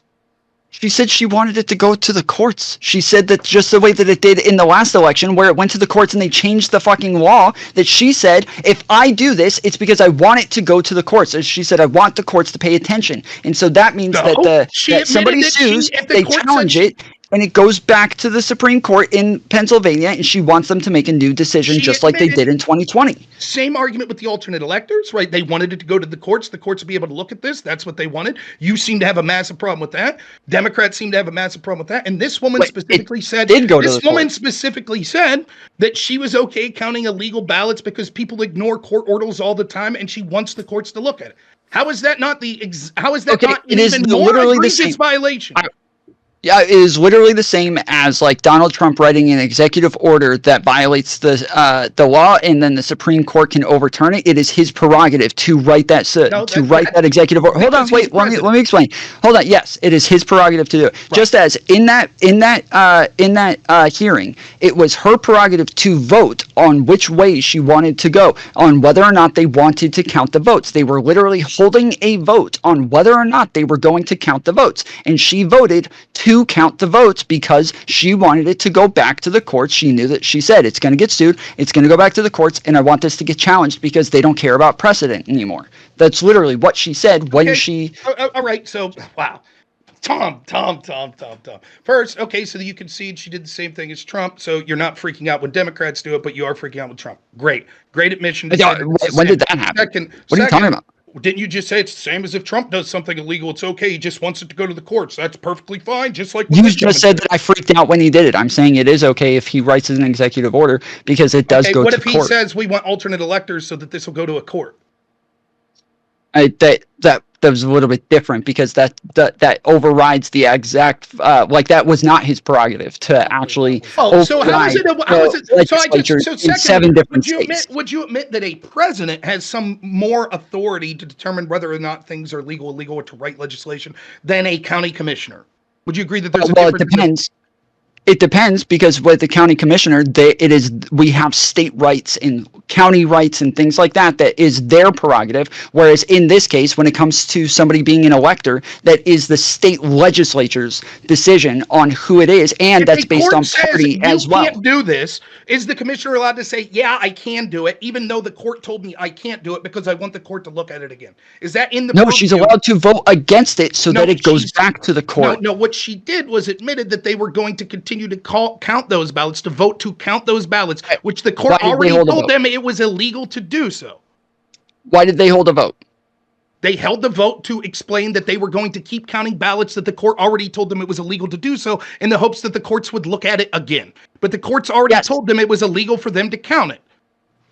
Yeah, yes, it is their prerogative to say they want to count the votes, and it goes back to the court. That's how it got changed in the first place in 2020. That's literally how it got changed. And she was upset that the precedent got changed in the last one. It doesn't matter that she was upset. Can you explain to me why her position means that she's allowed to violate court orders? I didn't say she's upset. I didn't say she's upset. I said this is how it got changed in the first place. Is a decision was made. She is not upset. She is pleased with the way things are going. I didn't say she's not upset. I said I didn't say she's upset. It's not relevant whether or not she's upset. It's just not relevant. Okay.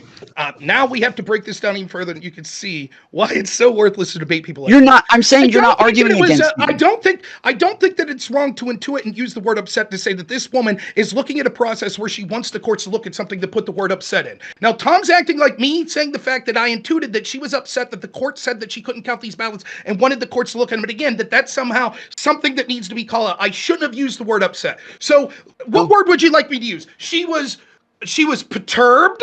She was nonplussed. She was vindictive. She was what verb? What is the word you would use? She was what? She was what? Go ahead. What word would you put there?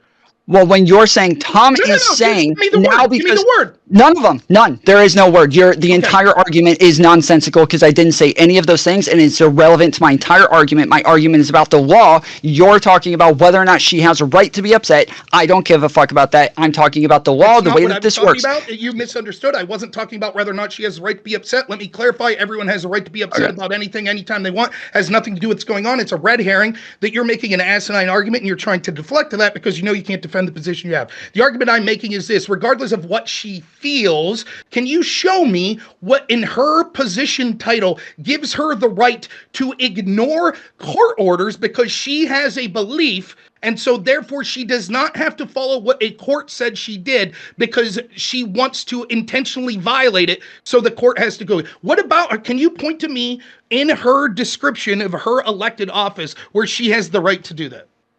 Yeah, so in 2020, they had the same exact issue where they were denying a certain amount of ballots to be counted. They got sued for the decision that they made that went to the Pennsylvania Supreme Court. The Pennsylvania Supreme Court, it went to the lower courts. They made a decision and they set precedent that it was that they were going to count those ballots. Then the Supreme Court overruled them and said, no, we are not going to count those ballots. So it was the same exact scenario in 2020, which is how we got this decision in the first place. So now she's saying, okay, I'm going to do the same exact thing that happened in 2020. I'm going to vote against this, and then this will go back to the courts, and hopefully we will get another decision that will go back the other way. Exactly what the Republicans did in 2020.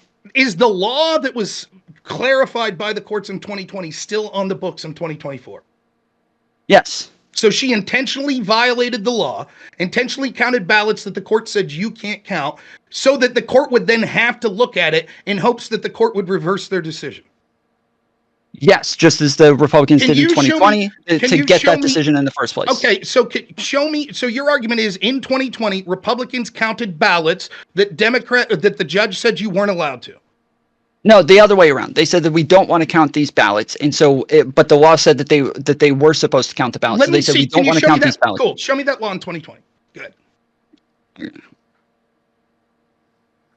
Because I live in Pennsylvania, I can tell you what happened. There were obvious court decisions. So what the courts ruled that where they had to keep separate ballots they had to keep separate piles of ballots for a bunch of things that were going to come up. For example, the question of should you count whether or not signatures match? Those ballots were counted. The question of all of those ballots were counted. The question was, after they were counted, we were going to go to the court to see whether or not they should count in the final tally. But it wasn't that they were counting ballots that the court had already said, no, you can't count. That's the difference. They counted everything and then allowed a court to later say, okay, which ones should count and which ones shouldn't.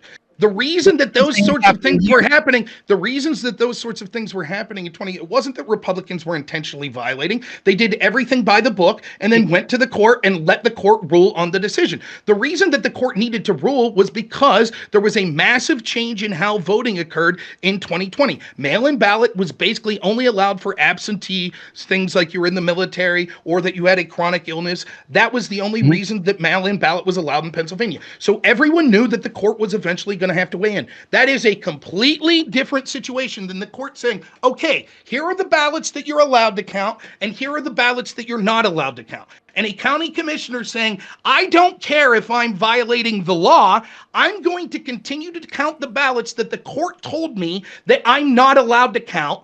I don't give a shit because people violate court orders all the time. That is blatantly breaking the law. And the idea that you just break this down. Well, let's just break this down then, because yes, I'm saying that this is the same thing. When she votes against this and says, no, I want to count these, what happens from there? The same exact thing. They count the votes, it goes to a court, and now they know whether or not those new votes that they counted are going to actually count in the final tally or not. It's the same exact thing. That's why I'm saying that they're the same. It is not the same thing. Intentionally violating the order because you want the court to relook at something isn't the same thing. Why do you have it? And by the way, you can't give any differentiation why the alternate electors of Trump would be any different than this. By the way, they wanted the courts to look at it again. They're insanely different again because this is her prerogative. They're holding a vote for her to vote on it. Show me where the prerogative says that she's allowed to violate specific court orders that say you can't do this. Show me where her position is. The vote it doesn't matter. So if Trump would have said, hey, I'm holding a vote on alternate electors, you'd say, oh, okay. Well, because they're holding a vote on this, now it's legit. No, because it is on the county commissioners to decide what they do with their own fucking elections, whereas for Trump, it is not on him ever to choose his own electors, ever. That is absolute bullshit. First off, there's more of a reason for politicians to be allowed to suggest using whatever electors they want. That's not a blatant violation of the law. There's no law that says that you can't suggest that you want a slate of electors, but there are laws the legislatures in the state choose them based on the party that won. He was not the party that won. He was not the state legislature. Trump's allowed to weigh in. State legislators and people that work at the state legislature could weigh in. That's all perfectly on board. The point is, the point is that's different than a court specifically saying you can't do this. Yes, you're right that there are things that county commissioners have sway over, but the state court has ultimate control over them. And when the state court says you can't do this, what you're giving is justification for any officer of the law. For example, a police officer could be told specifically by a court, you can't seize people's personal property anymore. No more civil forfeiture, right? And they're like, fuck it, we're going to do it anyways. And then we'll let the court tell us later no if they disagree with it. That is outrageous. It's absolutely outrageous. And you would say, well, but they were deciding on it. And they thought they had the right to have the court rehear it. So they're going to keep just violating that court order over and over and over. And by the way, Tom, what an asshole you would look like. What an asshole you'll look like if this woman actually goes to trial and they're like, what a fucking egregious argument that anyone would even try to make. You're allowed to announce that I'm blatantly violating the law, but I don't care. But of course, that's fucking asimine. No, she didn't say she didn't care. She said she wants it to go to the courts. She says in the statement, I want it to go to the court. She literally does say. She literally does. She admits that she's violating the law. It doesn't matter what her reason for it is. That is a blatant violation of the law.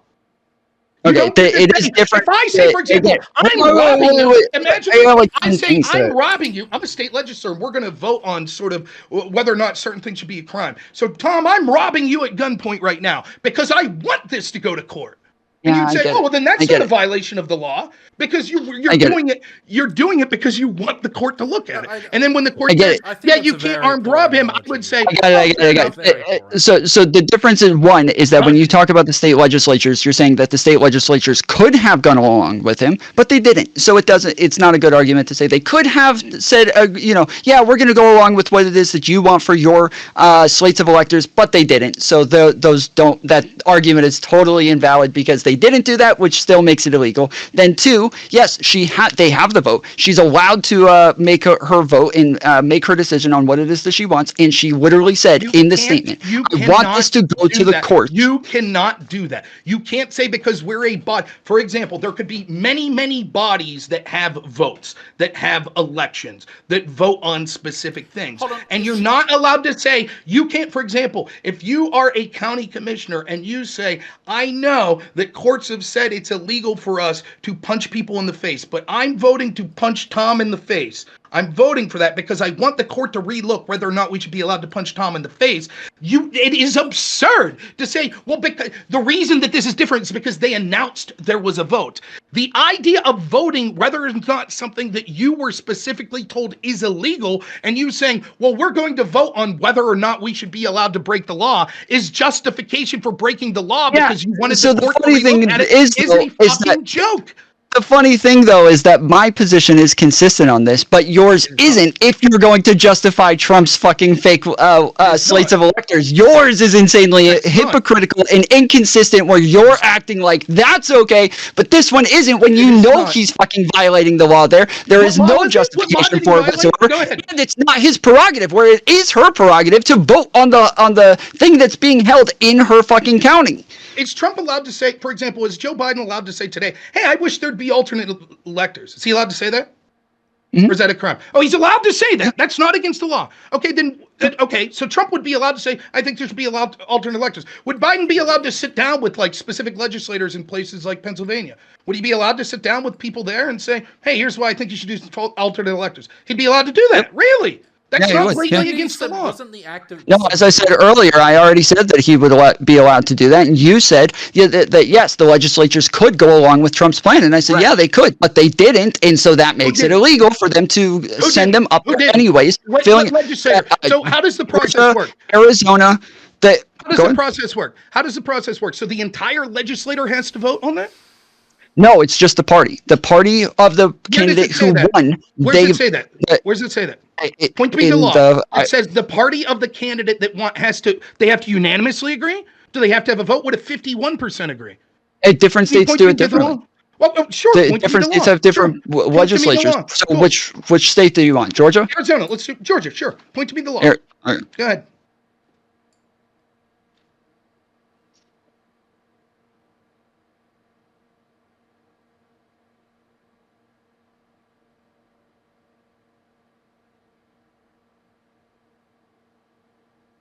Okay, let's see. Despite this well-settled law, states across the country, including Georgia, are facing new phenomena since 2020 election. More than 30 officials nationwide have refused or threatened to refuse certification of election results. Okay, hold on. That's not Georgia's role in electoral college. Okay, here we go. The Constitution doesn't provide specific instructions on how to nominate candidates for the Electoral College, only states that electors can't be members of Congress or currently hold federal office. For most states, though, electors are chosen by state party convention or by state party committee. Electors are usually nominated because they are loyal and dedicated members of the party. These individuals may be state and local elected officials, party leaders, retired politicians, party activists, or someone who's personally or professionally connected to the candidate. So yeah, it's the parties of the side that wins. Okay, the parties of the side. So it has to be unanimous from the parties. Again, it's different for each state, but so you said Georgia. You know it's a crime in Georgia. So what's the law in Georgia? Go ahead, or Arizona, or wherever. Go ahead, tell me the law. You know it's a crime, right? So okay, Georgia Code Title 21 Upon receiving certificate returns on any election from the various superintendents, the Secretary of State shall immediately proceed to tabulate, compute, and canvass the votes for all candidates described. Subparagraph, the Secretary of State shall also, upon receiving certified returns, presidential electors proceed to tabulate, compute, and canvass the votes cast for each slate of presidential electors and shall immediately lay them before the governor, not later than 5 p.m. So it is the Secretary of State who gives the slate of electors to the governor.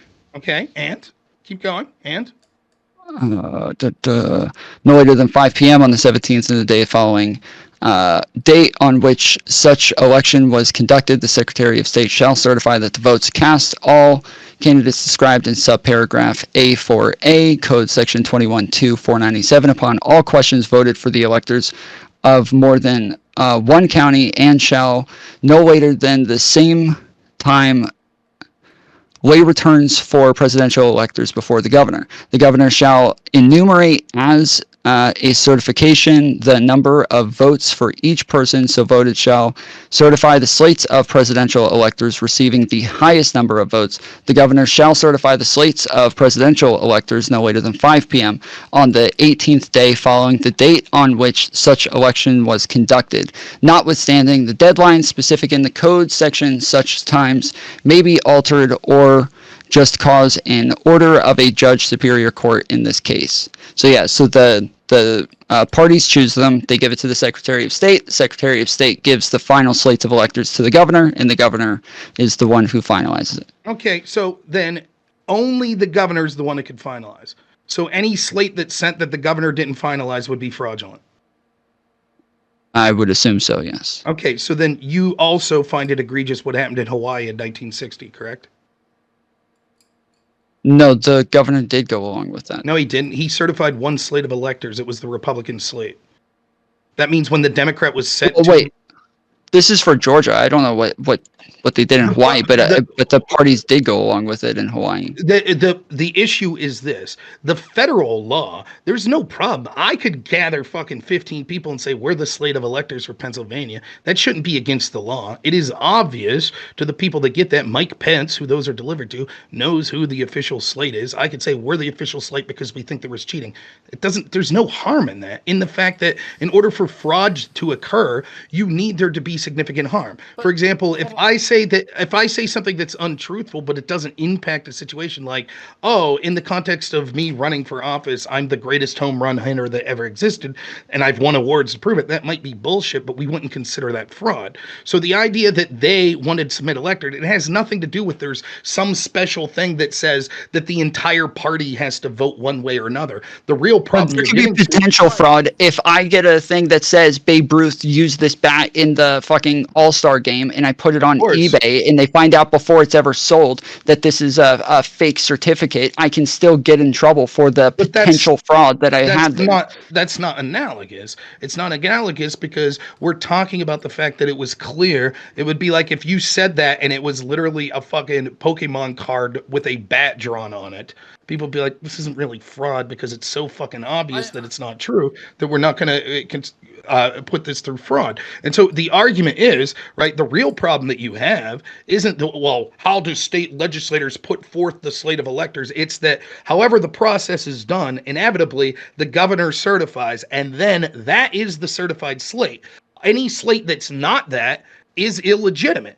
It doesn't matter if that slate was completely decided on by the losing party or it was decided on by 1/4 of the legislators from that losing party. They would all be fraudulent, according to you. According to the Georgia Attorney General, that's incorrect.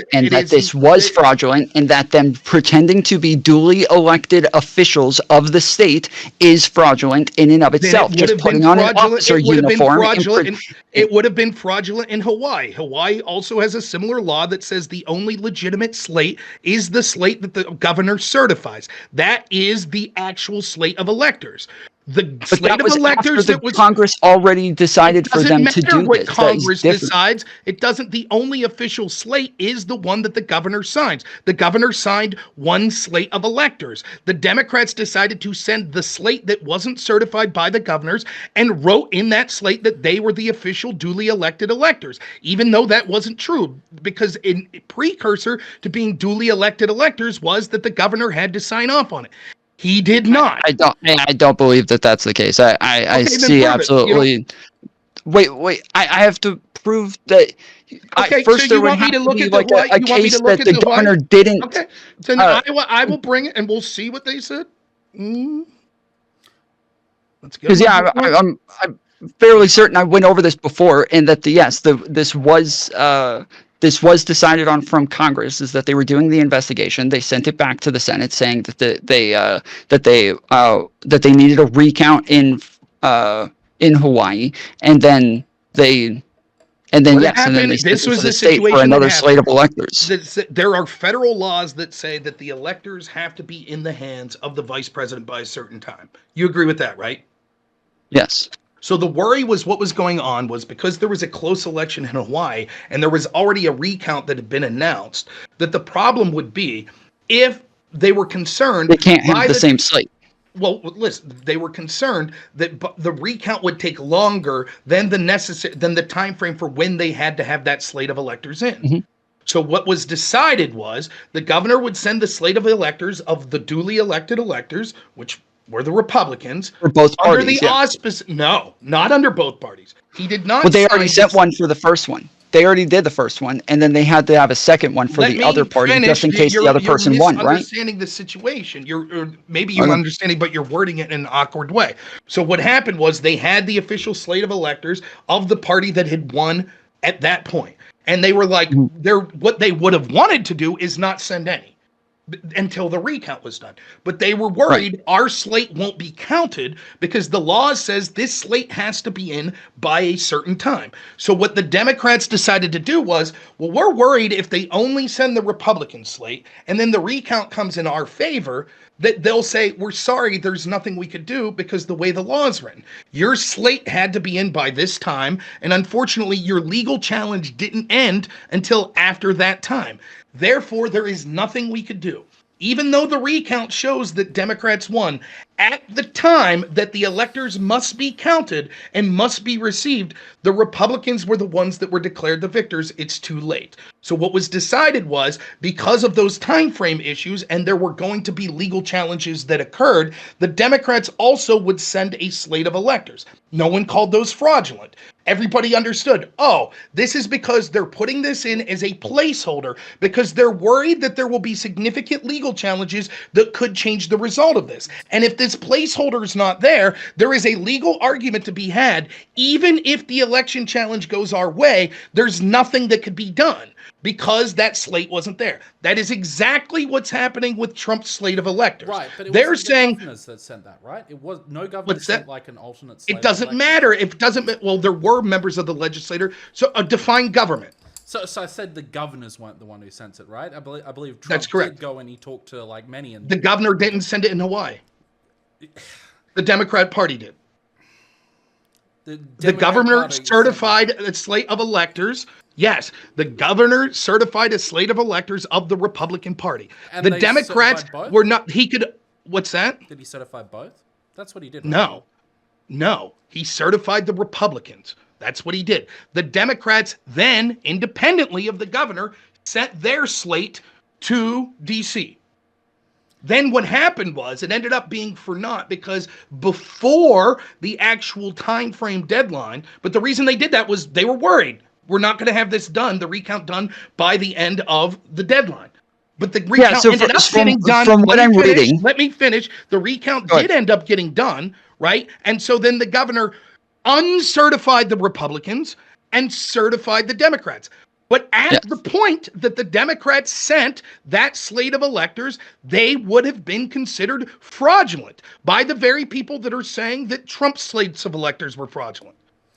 And that would have been a crime. So it does say that, yes, they decided to to certify the other slate of electors because the next day there was the recount. But that is like, again, the states are in charge of their own elections. The state could have charged them if they wanted to. They chose not to. According to what I'm reading, is that yes, they just chose not to charge them because it ended up being useful. But in this case, there was no reason for them to believe that this was going to happen, and they did it. That's true. There was plenty of reasons. There's plenty of reasons. There were actual court cases that had already been filed, and they were waiting to hear whether or not they would be heard. And so the idea that there was no harm in this, right? There was precedent for it having happened. It happened in Hawaii. No legal charges were even suggested. Everyone knew what this was. If there wasn't this, I believe I read in Cheeseboro and Eastman's text messages that they were saying that this is already a problem because we've already gotten back in 4 of the 7 states that our appeals to the decisions have already been declined. So we don't even have cases in the majority of these states anymore, but we're going to push forward anyways and just send the electors anyways and see how it goes. They have the legal right to do, because all that happens is Pence will say, okay, we're going to accept the legitimate electors, or Pence will say, well, there's alternate slates, so we can't decide, which would force it to go back to the states that would then have to look at the evidence and certify the slate of electors that they think. But ultimately, however those states would have decided, the individual states would have been the correct slate of electors. That's what would have happened. But why didn't Pence go along with it? Why did Pence refuse to do it? He shouldn't have. It was a bad legal strategy. Well, it wasn't just a bad legal strategy, but it was not. They wanted him to upend the process to give more time for there to be. It's not upending the process for more time. If you think that there are court cases that you want to have heard, and there are things that you want to have heard, but you're worried about this time frame issue, that's the problem. They wanted it. So this is what would have happened. Had Pence wasn't going to say yes. Had Pence said yes, it would have went back to the states. The states would have said, look, dude, we looked at this and we don't see the evidence. Gone to Congress. But the states did that beforehand as well. They already talked to the states. We have the recording of them talking to the AG in Georgia and him saying, dude, we already did this. It's already too late. They felt that they had a legal right to hear this stuff heard. They felt that much of it was dismissed on things like standing, and so it would have been more of a standing if now there were alternate slates of electors, which would have gave standing to the second slate of electors. They thought that would have been the case. And so they wanted to have these challenges heard. If Pence would have said yes, what's likely to have happened was it would have went back to the states. The states overwhelmingly, if there wasn't evidence, would have said, yeah, there's nothing we could do. There's not evidence. If the states decided they were going to say, yeah, we do see evidence, and then there would have been a hubbub, it would have went to the Supreme Court. The Supreme Court would have said, you have to put up or shut up. If you don't see evidence, then the Supreme Court would have said, no, we're ruling that the original slate of electors is the appropriate slate. It would have delayed the process probably 2 weeks to a month, and that was a more legal theory than a court blatantly saying you can't count these ballots and you saying fuck that, I disagree with this order, so I will violate the order, which you're perfectly acceptable with. Is that this is a process that somebody can use to fuck up the entire electoral process, regardless of whether or not they actually think that there's a chance of them actually winning a case, and especially in this case when there aren't even pending cases in the majority of the states. This is somebody just fucking with the process, trying to get their shit in so that they can somehow manage, because from what I understand, he wanted other senators to challenge a bunch of these states as well, to then try to get other things in as well that would hopefully get him a win in the end. And so yes, they were trying their best to actually take the presidency, not just challenge things and get more time. You might say that someone could use this to monkey with shit. Yes, but that's not how the law works. There are plenty of laws and plenty of lawsuits that could be brought, etc., that people could take advantage of, but it doesn't mean that it's illegal. That is how the Eastman memos work, and when we're looking at the exact intent in what it is that they're trying to do in many of the circumstances. They have plan A, B, C, D, and all that. Right. They're trying to get what they see. By the way, just as a brief aside, what if we would find out? What if we actually investigate and it turns out that there was fraud in Georgia? What would you say then? There was fraud in Georgia. What if we look and we find out that actually the 2020 election, there was enough fraud that was committed that actually Trump should have won it? Then what would you say? Well, I would say that there was, if that was the case, then I would think that it was totally legitimate. But the problem in this case is that, like in Hawaii, they had enough electors close enough to where this was actually like a totally necessary process. Whereas in this case, even if Trump won Georgia, he still wasn't anywhere close to winning. Even if you won Arizona, he still wasn't anywhere close to winning. Even if you added Nevada, still wasn't anywhere close to winning. And so it didn't matter if he got a couple of these, he wasn't going to get all fucking 7 that he needed to take over the electoral college. He needed 3. Just to be clear, so like Eastman's first memo to Trump says at the end, so he basically says that Pence will throw out this, that will sort of say there's dual. He'll get Arizona. He announced that he has multiple slates of electors. He's going to defer decision until finishing the other states. That would be the first break at the procedure set out at the Act. At the end, he announces that because the ongoing dispute in 7 states, there are no electors that can be deemed validly appointed in those states. That means the total number of electors appointed, the language of the 12th Amendment is 454. The reading of the 12th Amendment has also been advanced by Harvard law professor Lauren Tribe. A majority of electors' appointment, therefore, would be 228. Therefore, at this point, 232 votes for Trump, 222 votes for Biden. Pence gavels by President Trump as re-elected. So just to be clear, the advice given to Trump at the time wasn't advice to to pursue the orderly alternate slates of electors so that he could challenge these cases in court. It was so that Trump could win. That is some of the advice his lawyers were giving to him. So he was given many scenarios of what could happen. That's absolutely true. It is perfectly reasonable for people to talk to their attorney to find things that could be beneficial to them. It is absolutely clear, even by what you read there, that they are proposing a legal strategy that ultimately would have to be resolved by the courts. That is different than doing things like fraudulently creating ballots or something like that to steal. That's not what was going on. This was a legal strategy. You might not like that legal strategy. You might think that legal strategy would have been terrible for the country. I happen to agree. I think what would have happened was this quite evident that it would have ended up at the Supreme Court. And if there was unable to have proof that there was fraud or reasons that the laws were broken in these specific countries or in specific states, that Joe Biden would have won. That's what would have happened. It would have been a legal theory. That is less egregious than a court. You are allowed to pursue your legal rights, even if it would be bad for the country. That's completely different. But the problem, that's completely different. But again, that's completely different. I just want to be clear, and then you'll get that. You all, I don't know about you, but Tom is defending literally a court saying you can't count these ballots. A commissioner saying, if this violates the law, I don't care. I want the court to look at it. And he says that's totally legitimate. Yeah, so that's exactly where I'm trying to go back to this, is that, like, in the Hawaii scenario, the Democratic legislature actually picked those slates of electors, and so that was actually, like, a legitimate part of their process, is actually the Democratic legislatures picked the... Show you that the Democrats chose them? Show me that has anything to do with whether or not this is legal or not. You've already conceded that the... No, hold on, wait. That's not what I'm saying. I'm saying that this is actually part of the process, is that if the Democrat won in Hawaii, it would be the Democrat legislature that chooses the electors. In this case, in all of these states, it was none of their legislatures. It literally, there's emails from Eastman that say...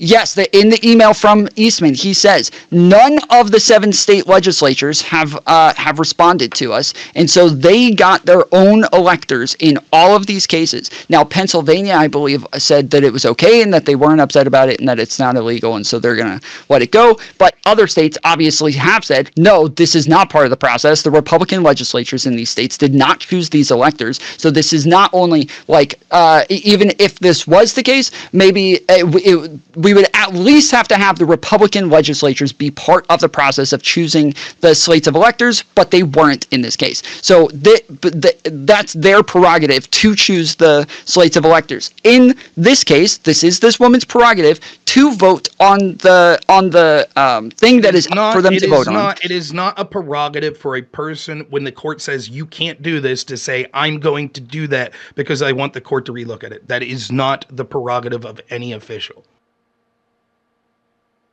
Okay. It's not. Show me an example. Show me where the law says that. Go ahead. It doesn't say that. It says that they are in charge of their own elections, and the state has a different law. But as she said, that differs from precedent. The Supreme Court overruled the precedent that already existed for those to count. And as you said, they did it in the middle of 2020, where that was a very special case with all of the mail-in ballots. But in this year, there weren't all those mail-in ballots. This was not that special case, and so she wanted it to go back to the precedent that stood before 2020, where they didn't have this ruling. It doesn't matter. Just because you want something to be a certain way doesn't mean you get to directly violate. For example, the equivalent would be this. If the court specifically ruled on the alternate electors and said, you can't do this. You can't have these alternate electors. And then Trump said, yeah, we're going to do it anyways. Now you have a legitimate case because Trump is directly, and especially if he came out and said, I don't care if this is violating the law. I want the court to relook at it. I'll guarantee you and every Democrat would have been like, holy shit. But when a Democrat does it, all of a sudden you're like, oh, well, it's her prerogative to want the courts to relook at this. And so she's allowed to directly violate a court order. And she's allowed to do so even admitting, I know this is violating the order. That's insane. If she would have made an argument like, oh, I misinterpreted the order, I didn't realize it was a violation, maybe she has a legal defense then. Because it's like, well, the order was vague enough or she didn't understand it and she just wanted to be certain so that, she knew the courts would settle it. But when you're blatantly saying, I know this is violating the court order, I just don't give a shit, that's clearly breaking the law. I hope she's prosecuted and I'll look forward to you defending her. If she's prosecuted, I really hope she is. She seems to be back. Why is she backtracking so much? Why isn't she out there saying, absolutely, I said that and it's perfectly legitimate. I have well within my right. Why isn't she saying that? Why is she saying, no, I was misunderstood? Why is she saying that? Because it is what it is that you're saying here. That the way that you guys are framing this is as if she was trying to secretly count these votes and then they were going to break the law and just submit these votes that are totally against the law and they're not allowed to count, and she wanted to get away with counting them. But that's not. It's clearly not what she wanted to do because she says in the sentence, "Matter what your motivation for breaking I know. But you're saying you keep framing it as though she is trying to get these votes counted against the law, which is not what she's trying to do. Yes, she is trying to get the law changed to where they would be counted legally. Did she know it was against the law to count these votes? Yes. Now, can you engage with what I just said? Was she trying to get them counted despite that? No, not despite that. No. That's not. No, then why would you count them? The courts. So when they're literally counting them, she's not trying to count them? Not despite that. She wants to go back to the courts. No. My question, I don't care about her motivations. I made it very specific. You just said despite that. No. You just said despite the law. I'm saying her motivations are irrelevant. I'm asking you the question. Did she want to count the votes even though the law said she couldn't? She did not want it counted in the final tally against the law. That's not the question I asked. I didn't ask whether or not she wanted them to count. Okay, if you're just saying if they wanted them to count them, yes, that she wanted them to count them, yes. So she knew the court said you can't count them, but she wanted to count them. Well, when we're saying count them, okay, they're allowed to count them if they want. They're not allowed to have them in the final tally. That's what matters. That's what I'm talking about. So I want to talk about the final tally. She's not trying to get it in the final tally. Is irrelevant. By the way, you have no idea what her mindset was to say. So is your interpretation really here that she actually didn't want Bob Casey to win? She didn't want these votes to count? It was just all an exercise in sort of, I actually don't want these to count. I don't. You just asked me why she is backing off the rhetoric and why she's saying she was misunderstood. This is about the fucking intent. But as soon as I start answering this, you say the intent doesn't matter. So I don't know what we're even talking about. The intent, if your argument is that she was like, of course I can say I'm violating the law, but that's because I want them to relook at the law. If that was her explanation, why is she backtracking from that now? Why isn't she saying that? Why is instead she saying, oh, no, I wasn't saying that I actually thought it was a violation of a law. I was misinterpreted. Why would she have to say that? You're saying it's perfectly legal for an that is the misinterpretation. To say, yes, I am intending to violate this law. I'm intending to do that. You're saying that's perfectly reasonable. As long as your reasoning is, that's not what she's saying. She's saying she was misinterpreting. That is the misinterpretation. That is the misinterpretation. So you're saying, against the law, that she's trying to count them and then have it go to the Supreme Court to where they can decide to allow it in the final tally. But people are making it sound like she's just going to put it in the final tally and fuck the law. And she's saying that's not what I'm saying. So I just want to be clear. You're now admitting that you're saying that her statement is, yes, I clearly said that I knew it was a violation of law, and I did know it was a violation of law. The misinterpretation part that I'm saying is the reason I had for violating the law. That's what you're saying? That's what her statement means? Yes, and I'm saying that this is similar to like a president writing an executive order that goes back to the Supreme Court that will change what the law is at that time, because it has to be sued and has to go to the courts in order to set a new precedent. And this is something that happens very commonly. It is part of our political processes for presidents and for Supreme Courts. This is why they appeal all the way up to get decisions like this. This is how it's always worked. Why is Josh Shapiro throwing her under the bus egregiously then? That's fucking terrible. She's just a Democrat engaged in democratic process. And the governor of Pennsylvania is fucking throwing her under the bus, who used to be the attorney general, who seems to know something about the law. Can you explain that? I don't really care. Well, let's hear what Josh Shapiro said. It seems like he disagrees with you. He says, any insinuation that our laws can be ignored or do not matter is irresponsible and does damage to our faith in our electoral process. It's critical for county officials of both parties to respect it with both their rhetoric and their actions. Why didn't he say, clearly she's allowed to violate the law. Clearly, if she wants to. Why didn't he say that? He was a former attorney general. Why didn't he say that?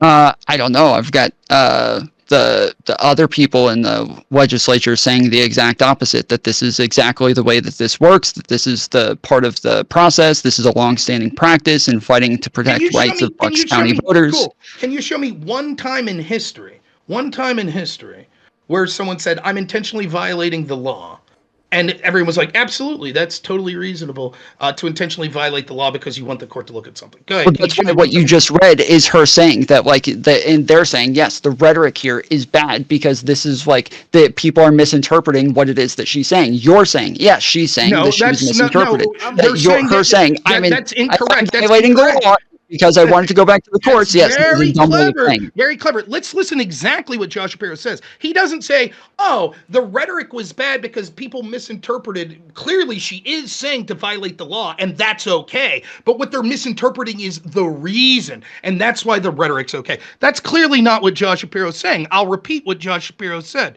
Ready? He said, any insinuation that our laws can be ignored or do not matter is irresponsible and does damage to the faith in our electoral process. That seems to be what he's criticizing, is someone saying, I'm violating the law, and it doesn't matter because people do it all the time. Seems to be that's what he's having a problem with. Not that he's saying, that part of it's legitimate. The illegitimate part is the misinterpretation that people had of her reasoning for violating the law. That's the only problem I have with this. So I think you're 100% incorrect when you say that he's talking about that people misinterpreted why she wanted to break the law, as opposed to him criticizing her saying, I'm breaking the law. Okay, well, I mean, yeah, you were earlier saying that she was backing off of it, but here it says that she still defends the decision while she does not stand behind the rhetoric that she uses. It says... it does say that Josh Shapiro is siding with the GOP decision, but as I said, I don't really care what he has to say about it. This just is what part of the process. She's saying is, and if it goes to court, mark my words, this will be her argument. Mark my words, which will disprove everything you've just said here. What she'll say is, no, I wasn't saying that it was a violation of the law. I wasn't saying that. Had I known it was a clear violation of the law, I wouldn't have done it. What I was saying is that I'm so passionate about every vote counting that I think that it's important that we look at this. And I didn't think it was a violation of the law. And I actually wanted the courts to look into this to make sure no voters were disinfected. That's what she'll say. She will not admit in court, yes, I clearly knew this was a violation of the law and I just didn't give a shit. She won't admit that. She will say that it sounds like the Supreme Court has already found that they are holding their ruling. So they've already. Well, maybe the Trump DOJ No, it says weigh in. According to this, they have already ruled. This says the Democrat Supreme Court in Pennsylvania has every right to say what they want. If an attorney general, a Democrat attorney general, decides. No, hold on, wait. I think you're misunderstanding what I'm saying. I'm saying the Pennsylvania Supreme Court already ruled that that they are not going to side with her, and that those votes are not going to get counted. What's that have anything to do with whether or not she broke the law? You kept saying, okay. When you kept saying the courts are going to decide, I thought you meant like on the overall decision. The court, if she gets legally prosecuted, that's what I'm talking about. We'll see. I hope she does. If she legally gets prosecuted, then yeah, like I will totally admit that I was wrong for sure. If she gets prosecuted, then yes, I'm wrong. Okay, I think that it's a weird hill to die on, and I'd be interested to hear any legal experts look into this, that it is okay for a county commissioner to say, I'm intentionally violating the law, but it's for a good reason, and that's somehow legitimate. I'll bet any lawyer you talk to be like, dude, you might want to fucking back off on that. Okay, yeah, in this case, the thing that she said that she was challenging is the ones that had dates missing or the wrong dates on them that she wanted to get counted. And so she felt like this was a special circumstance, that she wanted the ones that she felt like it was undemocratic for people to just not get their votes counted because of the new ruling that came. I understand, but I'm saying that this isn't like this egregious attempt to fucking steal an election. It's egregious. It is egregious to think that you have moral superiority or that you know better, so you can intentionally say, I'm specifically telling you that I'm taking actions that are a violation of the law, but I'm doing so because I have a morally just reason to. You defended similar circumstances in 2020 when the Republicans did it because it was special circumstances because of all the mail-in ballots. And I'm saying that those special circumstances are gone, and now that they're gone, it makes sense to have a new ruling that would go away from the special circumstances. True. The situations are not analogous. You are allowed to, as a political party, challenge in court what ballots should count or should not. You're not allowed, as an elected county commissioner, to intentionally violate the law. Can you give us an example of how they would, parties would challenge which particular votes are allowed in court? Yeah. So they sue. They sue, and they have standing as someone that says, we think that this affected the outcome of the election, so you're allowed to sue, which will then be taken to the court. This happened. I give you an actual example that happened. The Trump team in Pennsylvania actually won at the Superior Court in Pennsylvania that mail-in ballots violated the Pennsylvania Constitution. So they had standing because they were the aggrieved party, because they should have won. If the Constitution of Pennsylvania had been followed, they went to the Superior Court, they won, then it was appealed to the Supreme Court of Pennsylvania, which overturned the Superior Court. But that's how they were able to do it. They were able to have legal standing, which they were allowed to take their case to court, and the court decided on whether or not those particular ballots should be allowed to be counted. First court said no, higher court said yes. Same situation happened many times all across the country, but in particular in Pennsylvania in 2020. Because of the radical change that happened so fast, there were questions were the changes legal? Did they go through the proper legislative process, or were they just emergency orders? If ballots weren't counted, could you sue that certain ballots weren't counted? I don't think you could, right? You could, right? But the problem would be you have to have standing, though, and it's rare that you actually have standing. Well, let's say you had standing. You could do that, but the problem would be you would have to. It would only work if you were able to have access to what those ballots were. So, for example, if I'm running for office against Tom, right, and the Pennsylvania court said, we're in Pennsylvania, we'll say, and the Pennsylvania court says we're no longer accepting mail-in ballots, and Tom beats me by 10 votes, right? And I'm like, well, fuck, I would have won the mail-in ballots, right? There were a big pile of them. But they just took all those mail-in ballots and threw them right in the fucking trash because we don't accept them.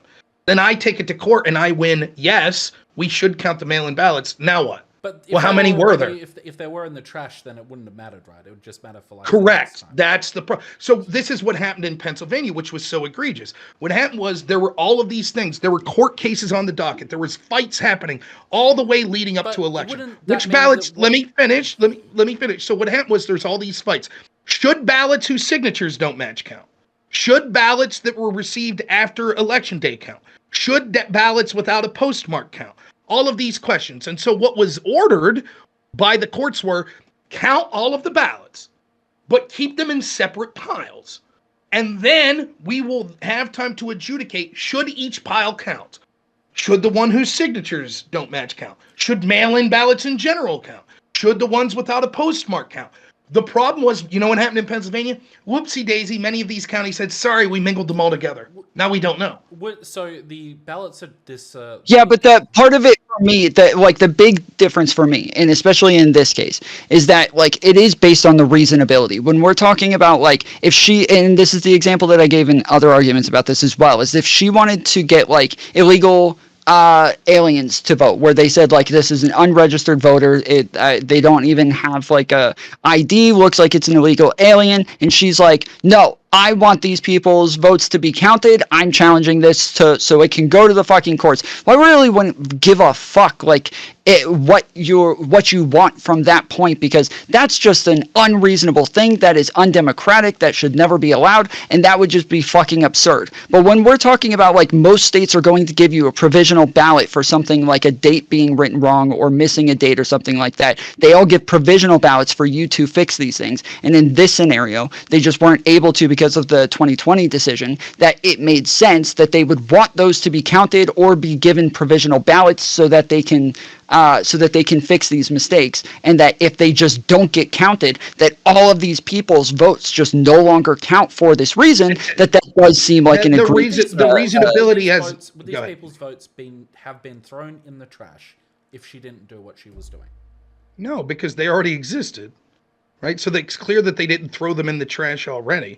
Right? Would not have been counted. Right, they wouldn't have been counted towards the vote. So what happened was, it was clear that Dave McCormick won. The Democrats, including this woman, was pissed off about that. And so Bob Casey refused to concede. And so they kept finding excuses for, these ballots should count, these ballots should count, these ballots should count. And so they voted to allow themselves to count ballots towards the final tally that would have benefited Bob Casey, in hopes that it would eventually be enough to put him over the finish line. They did so knowing that it was illegal to count those ballots. But no, they didn't destroy them, right? The problem was they couldn't count them towards those final tally. And it's nothing to do with reasonability. You don't get to say, I'm intentionally breaking the law, but I think I'm doing it for reasonable. Let me give you a counterexample. Are you aware that in Pennsylvania, we had problems where there were several counties where their voting machines were acting up, right? Did you know that happened in the 2024 election? Right. So what happened was they had to immediately file for a court injunction to allow voting in those particular counties to go hours after they normally would, because there was a delay. Right. Now, imagine, though, that a particular county. That's how serious. I think some of them were here in Georgia. We had to do that as well. Right. So that's how serious they take it. That even then, you still can't keep those places open unless the court at that point says yes. You agree with that, Tom, right? So imagine then, let's say in a heavily rural county, right? They're counting the votes or whatever, and they see, and they're following the news and shit, and all of a sudden they see it's 8 p.m. and voting's supposed to stop, but they're like, fuck, this can be real close. Everybody get out and get as many people as you can and bring them in here now. We'll keep this fucking place open until 1 a.m. They allowed to do that? The law says no. Well, no. The law says, but you would say, but that's reasonable. Why wouldn't you want these votes to count? Why not? Shouldn't their votes count? That's reasonable. But the courts would say, no, you can't do that. You can't. And then imagine they said, we know we're violating the law. We just don't give a shit because we want the courts to look at this. We think we should have been allowed to count ballots till 1 a.m. And why would you want to? We feel morally we have to. We don't want to disenfranchise any voters. There must be a reason. Yeah, I do have to head out. But I do think that this is, like, I guess just as a closing statement, I feel like when it comes to this process and you're saying that, like, oh, well, it doesn't matter because they're not getting counted. There's not, like, the outcome. That's how I feel about this. Is she's saying, yes, I want to place this vote. I know it's going to go to the courts. She literally says in the statement, I want the courts to pay attention to this because she wants a new decision. And so she's saying, I don't think that these votes are going to get counted illegally. I just want to vote this way to hope that the Supreme Court will make a new decision to where these can get counted legally. Whereas in the case with Donald Trump, they literally have a point with the fucking what they call the Pence card, where they are hoping he can just choose different slates of electors and that they can just hopefully get away with Donald Trump winning an election in a totally like different process to where it doesn't like the intent there is to have an outcome that is totally illegal and outside the bounds of the law, and so that it just does still seem like insanely hypocritical to defend one and not the other. It seems hypocritical to when we have two situations. One is a court specifically says you can't do this is illegal, and someone says I know this is illegal but I'm still going to do it, and you defend it because you say, well, the intent is to have the courts look at it, but you've spent years probably saying Trump should be disqualified because he went to go through a legal process to have a legal challenge to look in things, and he didn't blatantly say I'm intentionally violating the law. And it seems that they did operate within the auspices of the law, as precedent seems to suggest with the Hawaii electors situation. It is, even if you wanted to say that the Trump thing was bad and you wanted to make the excuse, well, this is a low-level Senate that's not as egregious as president, those are reasonable arguments. But it's not reasonable to defend this blatant violation of the law, of the court literally saying you can't do this thing, and the woman saying I don't care that I was told it was illegal, I'm still going to do it. To defend that shows that you're not serious about election integrity. That's what it shows. Can you guys just correct me where I'm wrong? But wasn't Trump didn't Trump appeal the decision? Wasn't it illegal for him to submit those ballots to the to Pence, and he went to court over this, and the reason why it's not illegal is because he appealed to the Supreme Court. Did I get that right? What? I don't. Thought it was. No, the slates are supposed to be submitted to each state capital, and so like when we have like videos of like Arizona electors showing up to the Capitol, they're at the Arizona Capitol there to submit the slates there. Then they get counted there, and then the governor puts them in the envelope and sends them to the national Capitol, and then that's where Pence will open them. But none of the electors were able to get the second slates of electors into the envelope to where there would be two. So they never even made their way to Pence in the first place, because they would have to, as Rob just said, like it was a legal process based on precedent. But in the Hawaii scenario, the Democrats' legislatures actually chose those electors, whereas in this case, the Republicans never chose these electors, and so they just had no way to even make it there. But again, the fact they didn't even get, but I honestly, Leader, I don't know what you're talking about. That it was only ruled illegal that it went. Yeah, I think you're talking about the immunity case. This is something that's sort of completely different. It has to do with conversations that he was having with his attorney general and whether or not you could use that as evidence of crimes. And the portion of the immunity case that people are referencing is because there are certain duties that we expect of a president of the United States, any action that he's taking within those duties, he basically has the assumption of that not being criminal. And so then the burden becomes on the prosecution to argue that this specific action needs to be addressed in sort of a court of law and be allowed to be used as evidence. And so it's complicated, but basically they break it into sort of three things. Any action that a president takes that is blatantly outside of the scope of his official duties, like if he murders someone on the street, he could be charged with that because he's referring to the conversation with Pence, because it had the same exact thing with the conversation with Pence. Is they're saying yes, he has to be able to communicate with his VP, and because he has presumptive immunity in conversations with his VP, that you have to make the case that this is somehow outside the bounds of his official duties. Correct.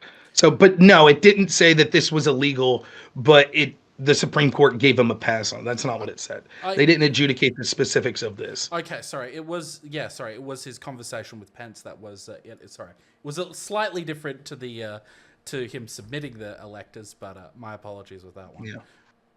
All right, Tom, you got it out. That's fun. Right. Yeah, I appreciate you guys hanging out. Thanks for setting that up later. That was a lot of fun. By the way, notice I didn't fucking browbeat you and put you through a struggle session like your boy. All right, we didn't do that. I think he's your boy. He gives you more views. I get it. You guys keep that relationship going. I'm a Rob orbiter, so I. There you go. Hey man, I expect better from you. When I become fucking senator or something, you'll get one of the first interviews. Absolutely fucking promise. And you can grill me. I don't give a shit. Awesome. All right, man. Have a good night. Poker too. So. Yeah. Easy. Later, guys. All right, Leader. Do you have anything, or are you ready to head out as well? I'm ready to head out, but thank you so much, Rob, for. Hey, man, it was a lot of fun. Was this the first time we've ever met? I think I may have popped in at one point about with the over the Elder Drazi conversation. I was, but that was you probably wouldn't have remembered me from that. I popped in as one of the callers. I think that's about it. Elder Drazi's I like him. He's a good guy, but I think that if he doubles down on more of like what debate is about and sort of I think he would do much better. I kind of felt bad after that. I really did, because I think he's a really fucking likable guy, and I think I was being a little bitch before the debate. I really do think I was. I had my reasons, but I'm not going to get into it. All of it's irrelevant to Elder Drazi. Sometimes what happens in life is you take shit out on people that don't deserve it. So it's not even worth talking about why I was doing it. It's just I did. And then after that debate, he did poorly enough. I was like, ooh, I don't think I want to rub it in. But he's a good guy. And I enjoyed playing with him tonight. And even though I won, I'm fully admitting that dude's a 10 times better poker player than me. Really I got lucky as shit. Yeah, dude, he was quietly like, he's doing shit the rest of us aren't. He's like doing subtle little raises and subtle bluffs and shit. I'm just like, do I have a good hand or not? Oh, good hand, all in. That's my entire strategy. Like, so. But it was a lot of fun. I enjoyed this. Thank you so much, Rob. And, I obviously, I put you a lot on the spot there. I didn't sort of want to sort of... you're the only conservative, conservative here, so you got grilled a fair bit. And, I appreciate that you're tenacious, okay? That's good. Yeah, fuck, man. That's what makes it fun. I hope that everyone's audience liked it. I enjoyed it. If you ever want to talk one-on-one or set up another thing like this or whatever again, just let me know. Absolutely. If I'm available, I'd be more than happy. I had a really good time, and thank you for setting it up. I really appreciate it. Thank you, and I'll catch you later. All right, take it easy, man. Okay, well, that's it. I thought that went pretty well. Okay. Yeah. Fuck. Thanks everyone who came in and stopped by. Appreciate all of you, but that's all there is today.